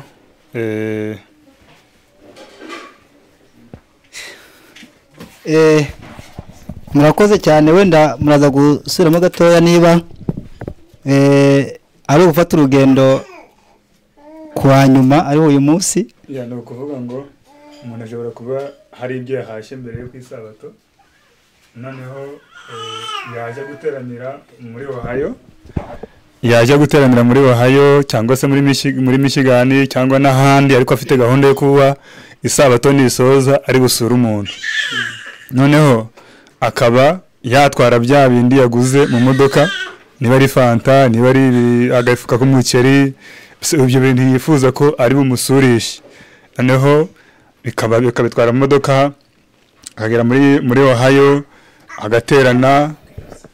Noneho bamara guterana, nyuma isabato yasoza akabona agafata bya bintu bakajya gusura umuvandimwe yifuza gusura. Se nk'abari inaha, abantu bakora icyo byaba bishe isabato cyangwa? Arakoze cyane muri data, ndetse n'uwabaje nawe yakoze cyane, Imana nk'umugisha. Ariko tugaruza ku isomo ryo muri Nehemiya twatanze igice cya 13, aho batubwiye ngo abantu bazaga bikorera imitwaro ku isabato, biba ngombwa ko bibaye kuwa nyuma izuba ritararenga, Nehemiya ngo byabaye ngombwa ngo ategeka abagaragu cyangwa se abarinzi bajya ku mago cyangwa se ku marembo, ngo batangiye buri muntu wese ushobora kwinjira isabato yatangiye.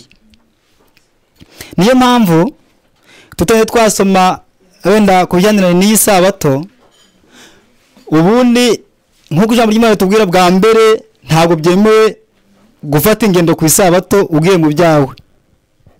Ariko ikibazo kibaje ngo none umuntu agiye ari ku munsi wo kuwa nyuma ariko ari buterane ku isabato, iyo mitwaro iri mu modoka. Reka mvuge nihuse ko ibyo ari icyaha. Impamvu ni iyihe? Gishobora kutaba icyaha ari uko wowe utwaye ibyo bintu ugeze aho ugiye ukabibitsa ahantu runaka, mu mago runaka, ariko wanyuma izuba ritararenga ukabibitsa. Wamara kubibitsa ntubijyana aho Imana bateraniye ubifite mu modoka, kuko ni nka ya mitwaro itwarwa muri semwe ku isabato. Hanyuma isabato yasoza, hahandi babikije bya bintu cyangwa se bya byangombwa cyangwa se ya mitwaro, ukayibikura isabato yashoje, hanyuma ukajya gusura uwo muntu wagennye. Numva nihuse ariko nagora navuga, reka abandi wenda bagira icyo bongera. Murakoze. Yes. Aho ndumva Vincent ashaka icyo avuga.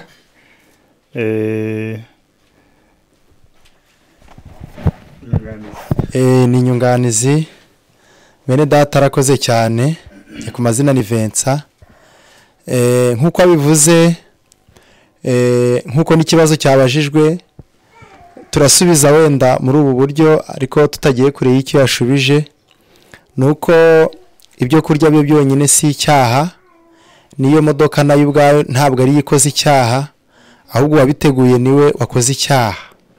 Rero niba ubiteguye ku wa nyuma, wamara kubitegura ukagera aho ugomba gusura cyangwa aho ugomba guteranira isabato itaratangira, bya byo kurya nubwo byaguma mu modoka bigategereza igihe uzasurira nyirizina, ariko isabato imaze gusoza nta cyaha kirimo.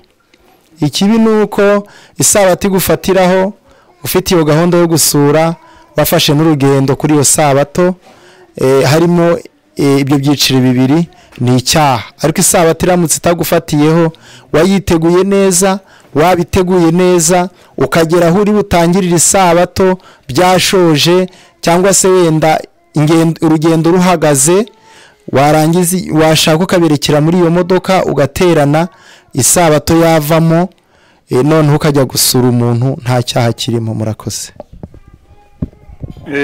Murakoze cyane. Tekereza ko uwabajije yaba anumvise, kandi uyu murongo wa 15 ya cya gice batubwiye,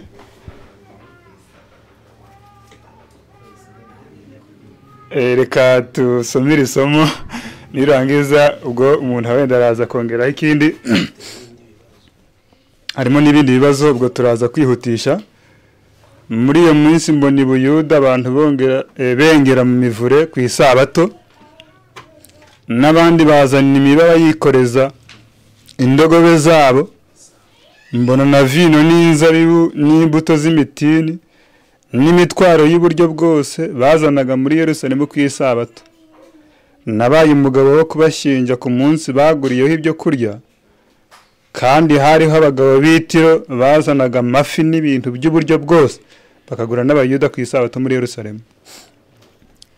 Wenda ayo twari tugendeyeho kuba bivuze indogobe mu gihe cy'Abisirayeli nizo bakoreshaga zo gutwara imitwaro yabo babaga badashoboye kwikorera, noneho zikabafasha, zikaba arizo bayihekesha izo mitwaro, noneho bakagenda bakajya Yerusalemu.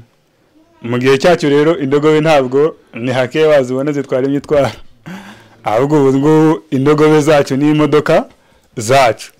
Ubwo rero gutegura ukikoreza imodoka yawe, indogobe yawe, umutwaro uri bujye gusurisha umuvandimwe wawe ukabitwara ku isabato, ni icyaha.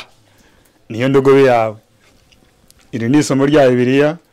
Ubwo isabato nk'uko babitubwiye igomba gutegurwa, haba mu ntekerezo, ku mubiri, imyiteguro yose ukaba yakozwe. Uretse n'ibyo, n'ingendo zitari iz'uby'umwuka ntizemerewe kuri uwo munsi. Noneho kikujyanye nabwo ugiye gusura, ariko ugaprofitira kugira ngo uzaterane, ariko cyakujyanye umugambi ari ugusura, nabyo ntabwo ari byiza. Ahubwo tegura kuzasura umuntu wo guprofitira mu materaniro, ngo ujyane imitwaro ku isabato. Nibi nagushobokera ugambire kuzasura uwo muntu, ahubwo ugende mbere yo ku isabato, kubera ko ariyo gahunda ufite. Genda mbere yo ku isabato, noneho ujyane imitwaro yawe, nugerayo uzageraho uzayicumbikisha, ushaka kwicumbikisha ku isabato uzaterane aho wagambiriye guteranira aho ngaho, noneho nisoza ujye kumusura. Ariko gutegura gusura umuntu ukagenda wikoreye none ku isabato byonyine, kugenda ariyo gahunda ikujyanye ugiye guterana, n'ubwo unagiye wikoreye, ni ibyaha bibiri. Imana rero urumva ko ari umurongo, ndumva cyaba gisobanutse. Murakoze. Ikindi kibazo hari n'abizera bafite bakiriye imitwaro ikinjira mu mago yabo ku isabato. Urakoze. Umurongo wa 21 urabyakana muri twinjiza imitwaro ku mumazi wacu ku munsi w'isabato. Oya aranatwunganiye, nta mwizera byo icyo cyo kirumvikana. Nta mwizera ukwiriye kongera kuzana umutwaro ku munsi w'isabato ngo awinjize mu nzu y'umwizera. Rega n'umwizera ntakwiye kwakira ibintu bindi ku isabato. Ubwo wenda nabwo kandi nta nubwo kwiye kubicumbika gusa ku isabato, ahubwo ujya kubicumbikisha abicumbikisha kuwa nyuma ntabwo ari ku isabato babicumbikisha nabicumbika akamucumbikira kuwa nyuma akabimubikira ntacyo bitwaye ariko ntagazabimuzanire ku isabato ngo mubikire nanone ari uwabizanye yakoze icyaha ari n'uwabitse nawe akabika ibyo bari busurishe nawe akabibika ari umwizera abakoze icyaha ndumva cyaba gisobanutse kereka niba hari ufite ikibazo mu bo turi kumwe niba ntawe ufite ikibazo akaba ari inyunganizi turazihorera ubwo atari ikibazo yakoze turakomeje reka dusome icya kabiri ego ikibazo cya kabiri uyu yabajije ati ese none inka yawe yabyaye ari ku isabato kuba wajya kuyishakira ubwatsi cyangwa se ukabaza niba yabonye ubwatsi si nk'uko umubyeyi yabyara ku isabato ukamushakira uruhembo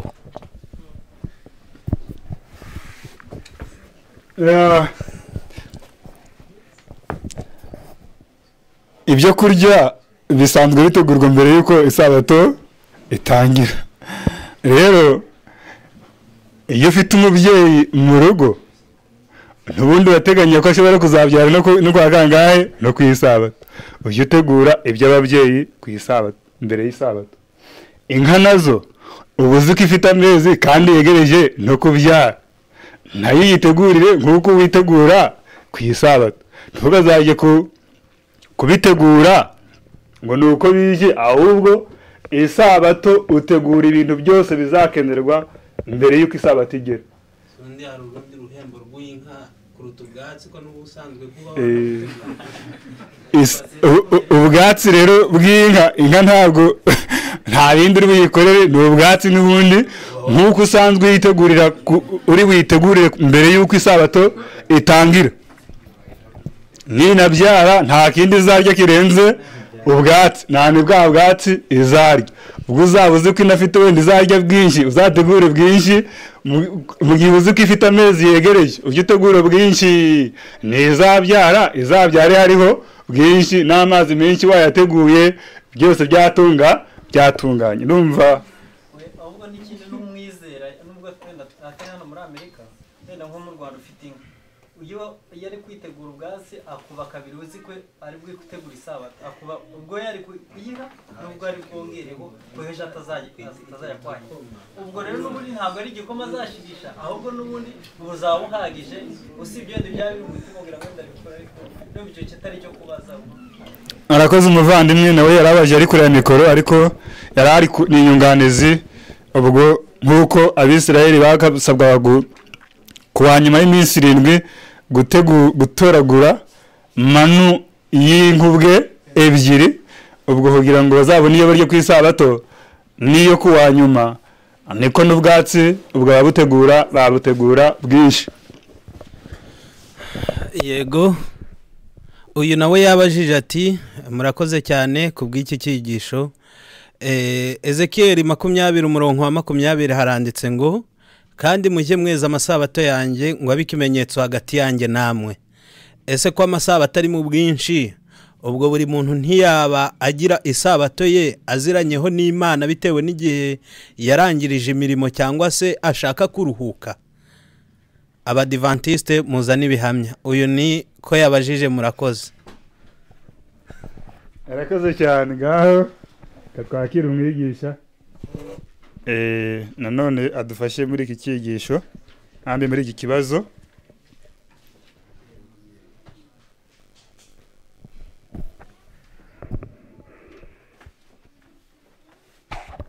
uyu muvandimwe arakoze cyane bwa mbere igihamya cya mbere twavuga ni uko ijambo ry'Imana ryatubwiye ngo umubare w'igice cya 23:15 ari atubwiye ati kandi mujye mubara iminsi muhere ku munsi wa mbere w'isabato bwa mbere ntabwo buri muntu wese kuye kwihitiramo umunsi we ahubwo umunsi Imana yarawufashe ari umunsi wa 7 ari wo munsi w'ejo watangiye umunsi izuba rirenze rero ijambo ry'Imana ritubwira ko nta muntu ukwiriye kwihitiramo undi munsi wari wose nkuko abaheburayo babivuga mu gice cya 4 aratubwiye ngo kandi haracyari indi sabato benshi bagenda bavuga bati ngo hari indi sabato nta kibazo, wafata kuwa mbere, wafata kuwa kabiri, wafata kuwa gatatu, uwo wafata wari wose nta kibazo. Ukoze iminsi 6 ngo wa karindwi ngo ukaruhuka uhereye igihe wagennye wowe ubwawe,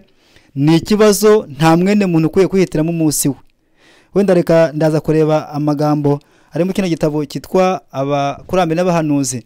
Aratubwiye ngo nta muntu n'umwe ufite uburenganzira, wenda ku bantu basomye amagambo, ariko nuko mubwenga ndi kwiyibagirwa nayasomye, ko nta muntu wemerewe n'umwe kwihitiramo undi munsi atari umunsi Imana yavuze ati Imana iha umunsi wa karindwi iraweza iwuha umugisha. Rero uramutse wihitiyemo umunsi wawe, ni nk'uko Imana yavuze ubwayo ngo isabato ni umunsi wera, Imana yeje ikawumugisha, kandi ni ikimenyetso kiri hagati y'umuntu ndetse n'Imana kuko yubahiriza.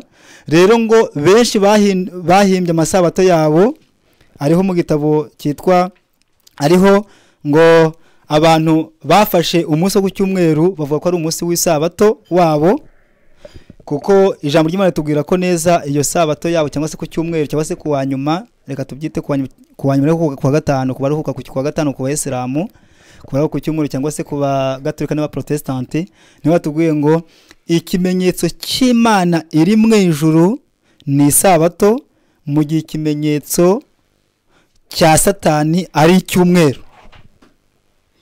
Rero wenda nihuse kugira ngo n'abandi bagire ikindi bongeraho, ariko nta masabato menshi ariho, ahubwo ni isabato imwe.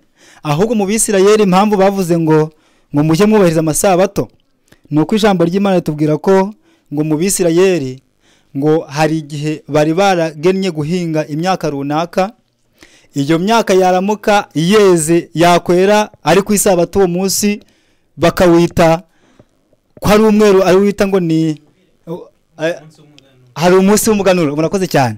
Bakawita ngo ni umunsi w'umuganura, iyo yari isabato kubera babaga bejeje. Ariko nta sabato ukwiye kwihitiramo ubwawe, kerekeye Imana yashizeho igawushiraho mwene muntu. Murakoze. No muri Bibiliya igitabo cyitwa Kuva igice cya 34 havuga amasabato y'ubutaka. Ubwo abantu bagombaga guhinga, bagera nyuma yo gusarura bagafata igihe bakaruhura ubutaka, n'ubutaka nabwo bukongera bukunguka izindi ntungamubiri. Ayo yari amasabato y'ubutaka. Ariko iyo tugeze ku masabato ya mwene muntu, Imana yo yaduhitiyemo. Ubwo uwahitamo ukwe, uwahisemo n'abagahitamo ukwe ni Kayini. Mu gitabo cyitwa abakurambere n'abahanuzi, paji yaho ni ya 70, haranditse ngo we yivovoteraga Imana. Ikindi amabwiriza y'Imana nubwo yarayazi neza, ariko yahisemo kugenda inzira ye. Ubwo rero nawe wazagira iherezo nk'irye. Nimba Imana yaraduhitiyemo, ubwo hacu natwe kuba twakwemerera kuyoboka Imana, aho itubwiye ngo munyure, tukanyura aho ngaho tunezerewe. Imana ibahe imigisha.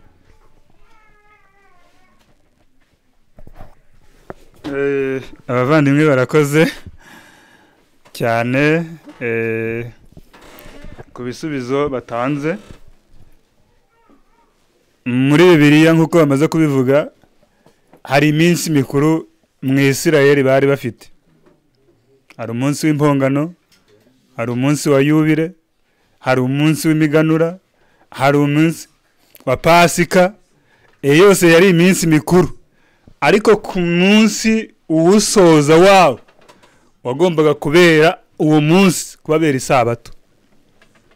Noneho ubwo nayo ikitwa isabato, kandi atari ku munsi w'isabato, ahubwo iyo umunsi wa 50 wabaga ugeze atari ku isabato, ariko uwo munsi ukagera bagombaga kuwita isabato, ari mu bibyiza. Iyo umunsi wa Pasika wagombaga kugera, uwo munsi wagombaga kubabera isabato, kandi atari ku isabato Pasika yabereyeho. Noneho ayo masabato akomanyirizwa hamwe kubera ko n'ubundi umugambi wayo wari ibimenyetso bishushanya Yesu ugomba kuzavuka. Noneho cyangwa gucungurwa kw'abantu.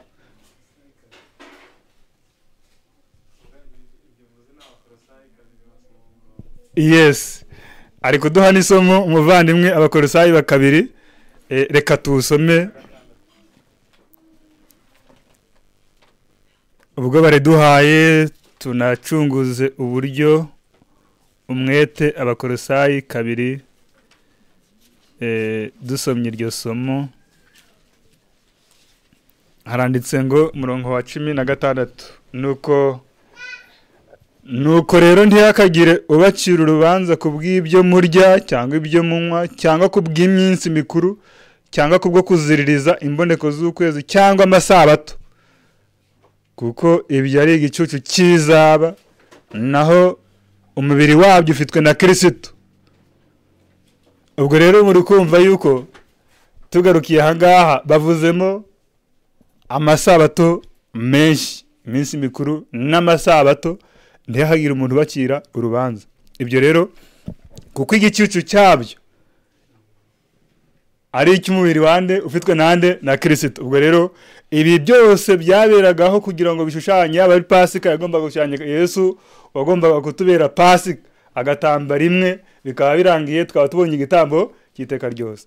Noneho n'iminsi mikuru iriya ya yubire n'impongano, biriya byose byo kubaturwa kw'ababaga barabaswe inyuma y'imyaka 7 bakazabaturwa, nabo kwabaga ari ugucungurwa. Yesu niwe wagombaga ibyo byashushanyaga Yesu wagombaga kuducungura.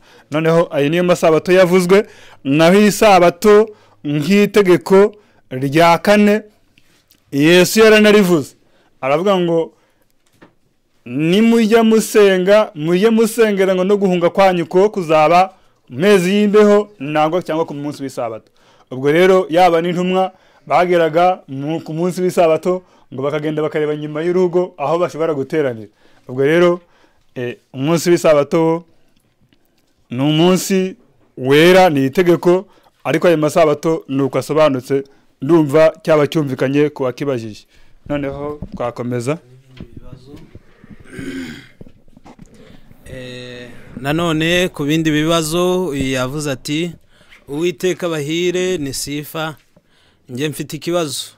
Twumvise ko ababa mu rugo bose ku isabato batagomba kugira ikindi bakora, nubwo baba bafite ahandi basengera cyangwa se bafite ubundi butumwa bizera. None batabishaka umuntu yakora iki? Ubwo icyo ni ikibazo kimwe. Ikindi kibazo, ese muratwihanganira, ikindi kibazo, ese ko Bibiliya itubwira ko umudamu mu rugo agomba kugandukira umugabo we, none umugabo wabaye atubahiriza isabato, umudamu agize ibyo amukorera ku isabato kubijyaniranye n'ibifungurwa, ko hari n'igihe usanga hari abagabo batwaza igitugu, bigasaba ko bigasaba kwibombarika ngo umuntu arebe ko bwacya. Ese buriya byaba ikibazo? Murakoze. Ngaho umwigisha umwanya nuwe. Ikibazo cya mbere ibyo bivuze abo ejo wenda hari igihe hataboneka umwanya wo kubasubiza, ariko turakora ibishoboka byose ababajije basubizwe. Ariko reka twakire, hari abantu tutakiriye kandi twamenyeshejwe yuko bamaze kugera bari ku murongo. Hari abari muri Belgique bakurikiranye icyigisho, turabakiriye. Hari n'umuntu uri mu Rwanda i Kigali, nawe turamwakiriye. Imana ibaha umugisha. Kandi ejo amateraniro aratangira saa 3 za mu gitondo,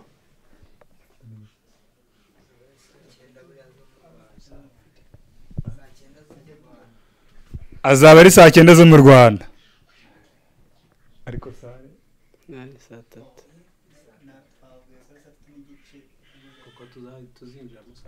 3 noneho amateraniro ubwo saa 3 n'iminota irengaho mikeya, kubera ko sare tuzakoresha tuzayingiramo saa 3 zuzuye mu kadomo. Ubwo rero gutunganya ibyuma bishobora kuzadutwara iminota itari myinshi. ubwo rero gusa saa 3 tuzaba tugeze abenshi ku murongo wa Rdaiolize ndetse no ku matelefone abantu bazaba bari kubwirwa gahunda, ariko gahunda ni saa 3 abantu bose bazaba bageze aho bari bwumvire ibyigisho no kuri YouTube. Imirongo tuzakoresha ni YouTube, imirongo tuzakoresha ubwo kuri bari muri Amerika ni YouTube, no kwandikamo Ivugurura n'ubugorozi USA cyangwa se USA. Ubwo n'abari mu bindi bihugu ubwo barabyumvise, no kwandikamo Ivugurura n'ubugorozi USA cyangwa se USA. Noneho ubwo uzabona ahanditswe ahari live cyangwa se live, noneho mu ibara ry'umutuku uzakanda aho ngaho, ikigisho uzahita ugikurikirana cyangwa se ukurikirana amateraniro. Ndumva amateraniro kandi azakomeza no ku cyumweru, azatangira mbere y'igihe, azaba ari saa 2 niba azatangira, azasoze ahagana mu masaa 6 z'amanywa, ubwo azaba ari mu masaa 12 zo mu Rwanda. Noneho turumva tugeze ku musozo, reka twakire indirimbo imwe nariyo dusorezaho. Noneho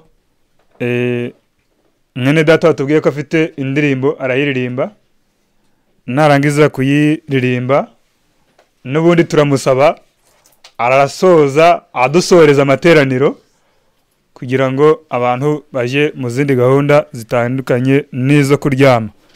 Ngaho umwanya nuwe ni Vincent Niyibizi wa hano muri Michigan. Karibu mwene data.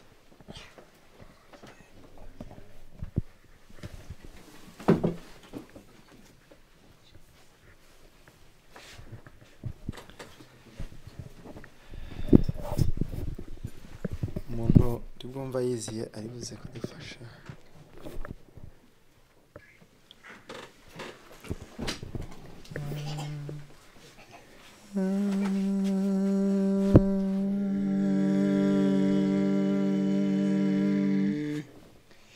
Mbese ahuje ureba ibiri imbere yawe, hari ibibazo by'urudaca, abantu nabo ntibasobanukirwa umwanzuro ifatirwa iyi si yacu.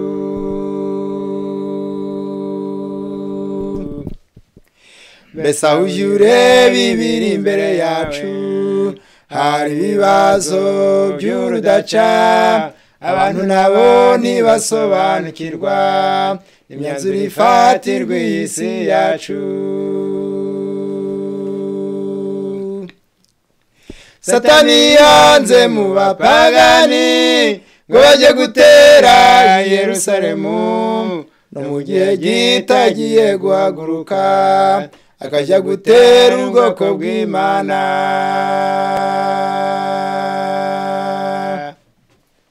Satani yanze mu bapagani ngo bajye gutera Yerusalemu, no mu gihe gitagiye guhaguruka akaza gutera ubwoko bw'Imana.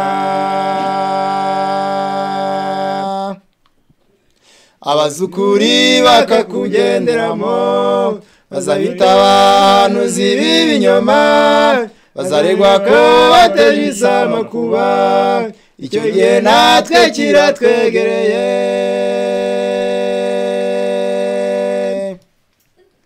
Abazukuri bakakugenderamo bazabita abahanuzi b'ibinyoma, bazaregwa ko bateje isamakuba, icyo gihe natwe kiratwegereye. Satani yanze mu bapagani ngo bajye gutera Yerusalemu, no mu gihe gitagiye guhaguruka akajya gutera ubwoko bw'Imana.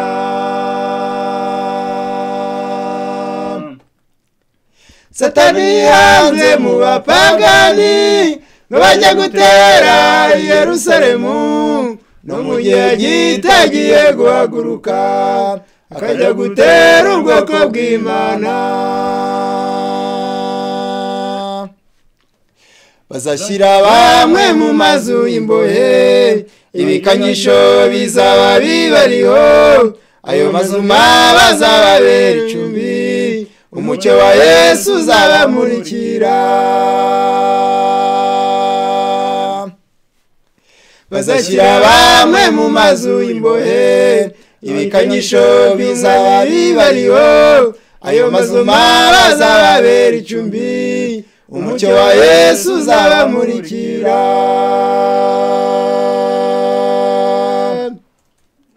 Ntabwo Imana yemera ku ibuye rizima rishobora kugwa mu ruganda rirahindurwa rikaba icyuma kizima aho hari ibanga ryo kwihangana. Ntabwo Imana yemera ku ibuye rizima rishobora kugwa mu ruganda riratunganywa rikaba icyuma kizima aho hari ibanga ryo kwihangana. Riratunganywa rikaba icyuma kizima aho hari ibanga ryo kwihangana.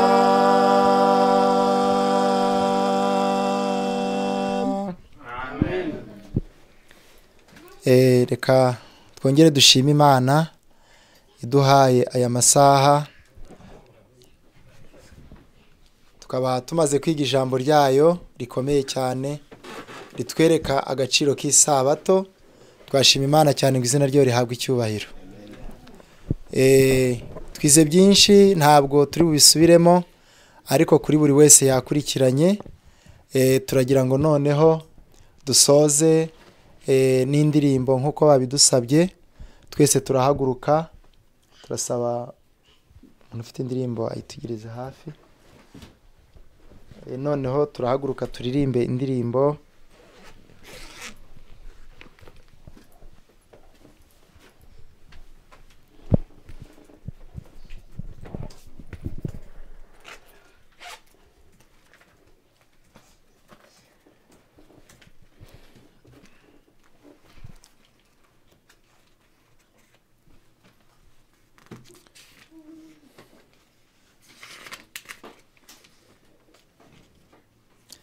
reka duhaguruke noneho turirimbe iyi ndirimbo noneho niturangiza dusenge. Indirimbo ya 94. Nkunda guterana ku isabato kwiga ijambo ry'Imana teraniro ryiza ry'abigishwa undutira byose huriro rishimwa huriro rishimwa teraniro ryiza ry'abigishwa undutira byose niho namenye iby'ubugingo mbona uburyo nihana utonani rizi bitunganye nibyo binezeza huriro rishimwa huriro rishimwa teraniro ryiza ry'abigishwa undutira byose aho niho Yesu yantoreye ambwiza ijwi rye ryiza ubwo nibwo namwitoraniye mu ihuriro ryiza huriro rishima huriro rishimwa teraniro ryiza ry'abigishwa undutira byose. Reke dupfukame dusenge. Turagushimye data wera uri mu ijuru, tugushimiye imbabazi zawe nyinshi n'urukundo rwawe byahagaze ku bugingo bwacu, tukaba turamanye n'isi abakurambere bacu bayidutanzeho batigeze bakandagira muri iki gihe cyacu, ukaba uduhaye uyu munsi wera w'isabato, turabigushimiye ngo izina ryawe rihabwe icyubahiro. Tugushimiye yuko wayishyize ku isi kugira ngo ijye itubera ikiruhuko, nubwo satani yayirwanyije akayigabaho ibitero, ariko tuzi neza yuko ari naryo sibaniro hagati y'ukuri n'ikinyoma. Tugusabye kugira ngo ujye uduha kuyerereza nk'uko bikwiriye, ujye uturinda kuyica haba mu mitima ndetse no ku mubiri, nuhamagara amazina yabera tuzagusanganire twishimye. Dutangiye amateraniro kuri uyu mugabane wa Amerika, ndetse hari n'abari mu bihande bitandukanye hirya no hino. Tugusabye imbaraga ikomeye kugira ngo izatuyobore kandi izayobore intekerezo za buri wese, kugira ngo ibyo tuzakura muri aya materaniro bizatwubake, bizatugeze ku gakiza kawe, tuzabishimira izina ryawe. Ngaho igice cya mbere cyo kuyikomeza kuri uyu munsi kirashoje.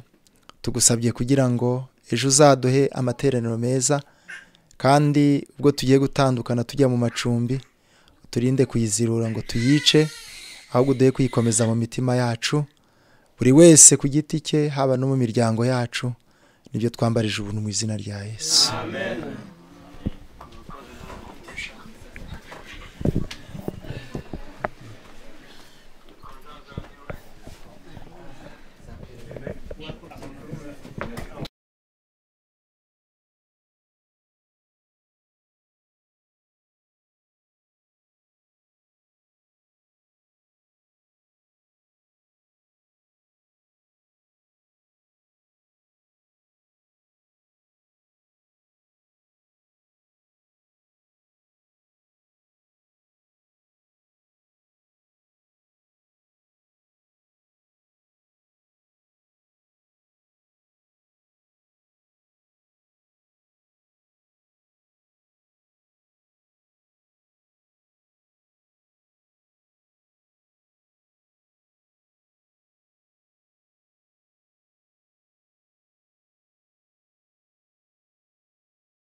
Musare wese twumva dusobanukirwa, dore imbaraga z'isi ziragukeneye, mu murima w'Imana nawe urakenewe, erega ubwiza bwanyu n'imbaraga zanyu.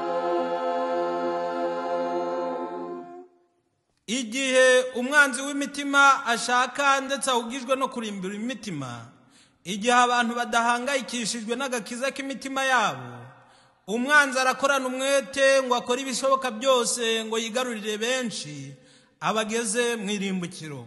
Ahugijwe cyane no kugusha abasore bo bagifite imbaraga kugira ngo bakorane ikibumwete. Musore nkunda, ntabwo umwami yagutereranye ngo urwane iyo ntambara wenyine, ahubwo umwami wawe aracyagukunda. Musorera ababyeyi bawe kuvuza impundu, kandi uheshe Imana yawe icyubahiro. Hindukira ugeze uhabera umugisha, ntihakagire uhinyura ubusore bwawe. Ni muri urwo rwego bene so ababwirizabutumwa bwiza bw'ivugurura n'ubugorozi twabateguriye ibiganiro byo kutwereka uko twakwambukiranya muri iki gihe kigoranye cy'ubugoryi amahoro. Ese waba ukeneye kumenya uko wagira imico myiza? iyaba bakuvuga bose bakuvugaga amanyakuri. Waba ukeneye kumenya uko wahitamo uwo muzarushinga? Umuryango mwiza, ijuru rito ku isi, si inkunga y'ababyeyi cyangwa abavandimwe. Waba ukeneye kumenya imirire, iminywere, imyambarire ndetse n'imikorere byagufasha kugira ubuzima bwiza? Kwirinda nyakuri kutwigisha kureka burundu ibitwangiza, kukatuyobora mu gukoresha ibizima bitugirira neza. Ese waba ukeneye kumenya ukuri ndetse n'amahame? Waba ukeneye kumenya ubuhanuzi? Ibyahanuwe kera umurongo wa kundi, byose birasora tubireba. Ese waba ukeneye kumenya ubukristo nyakuri ndetse n'ibindi byinshi? Ntucikwe. Yewe muntu wiyita umukristo, ku munsi w'amateka ugiye gushyirwa ahagaragara, uzaboneke nk'urukungu mu masaka, n'ibarura ryenda guheruka isi. Ni muri urwo rwego bene so tubararikiye ikiganiro kizajya gitanga ibyigisho by'abasore. Iki kiganiro kikazajya kinyura kuri Rdaiolize ijwi ry'ubugorozi kuwa mbere wa sabato saa 7 z'amanywa mu Rwanda ndetse no mu Burundi. Ni saa 9 za mu gitondo muri New York, Michigan, Ohio, Kentucky, ndetse saa 12 za mu gitondo muri Missouri, Tennessee, Wisconsin, Texas ndetse n'ahandi. Ushobora kujya kuri Rdaiolize ijwi ry'ubugorozi ukoresheje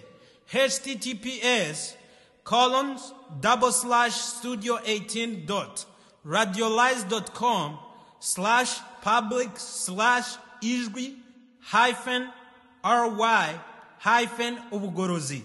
Ku bindi bisobanuro watwandikira cyangwa ukaduhamagara. Ku baherereye muri Amerika ndetse na Canada mwaduhamagara kuri guteranya 1 216 219 3081 cyangwa guteranya 1 570 892 9802 cyangwa kuri guteranya 1 314 696 99 Ku baherereye mu Rwanda mushobora kudusanga kuri guteranya 250 788 476 43. Tubifurije amahoro y'Imana, ntimuzacikwe. Yewe wajuruwe, yewe wajuruwe, koko tuzakujamo nubwo biruhanije, ariko tuzakujamo.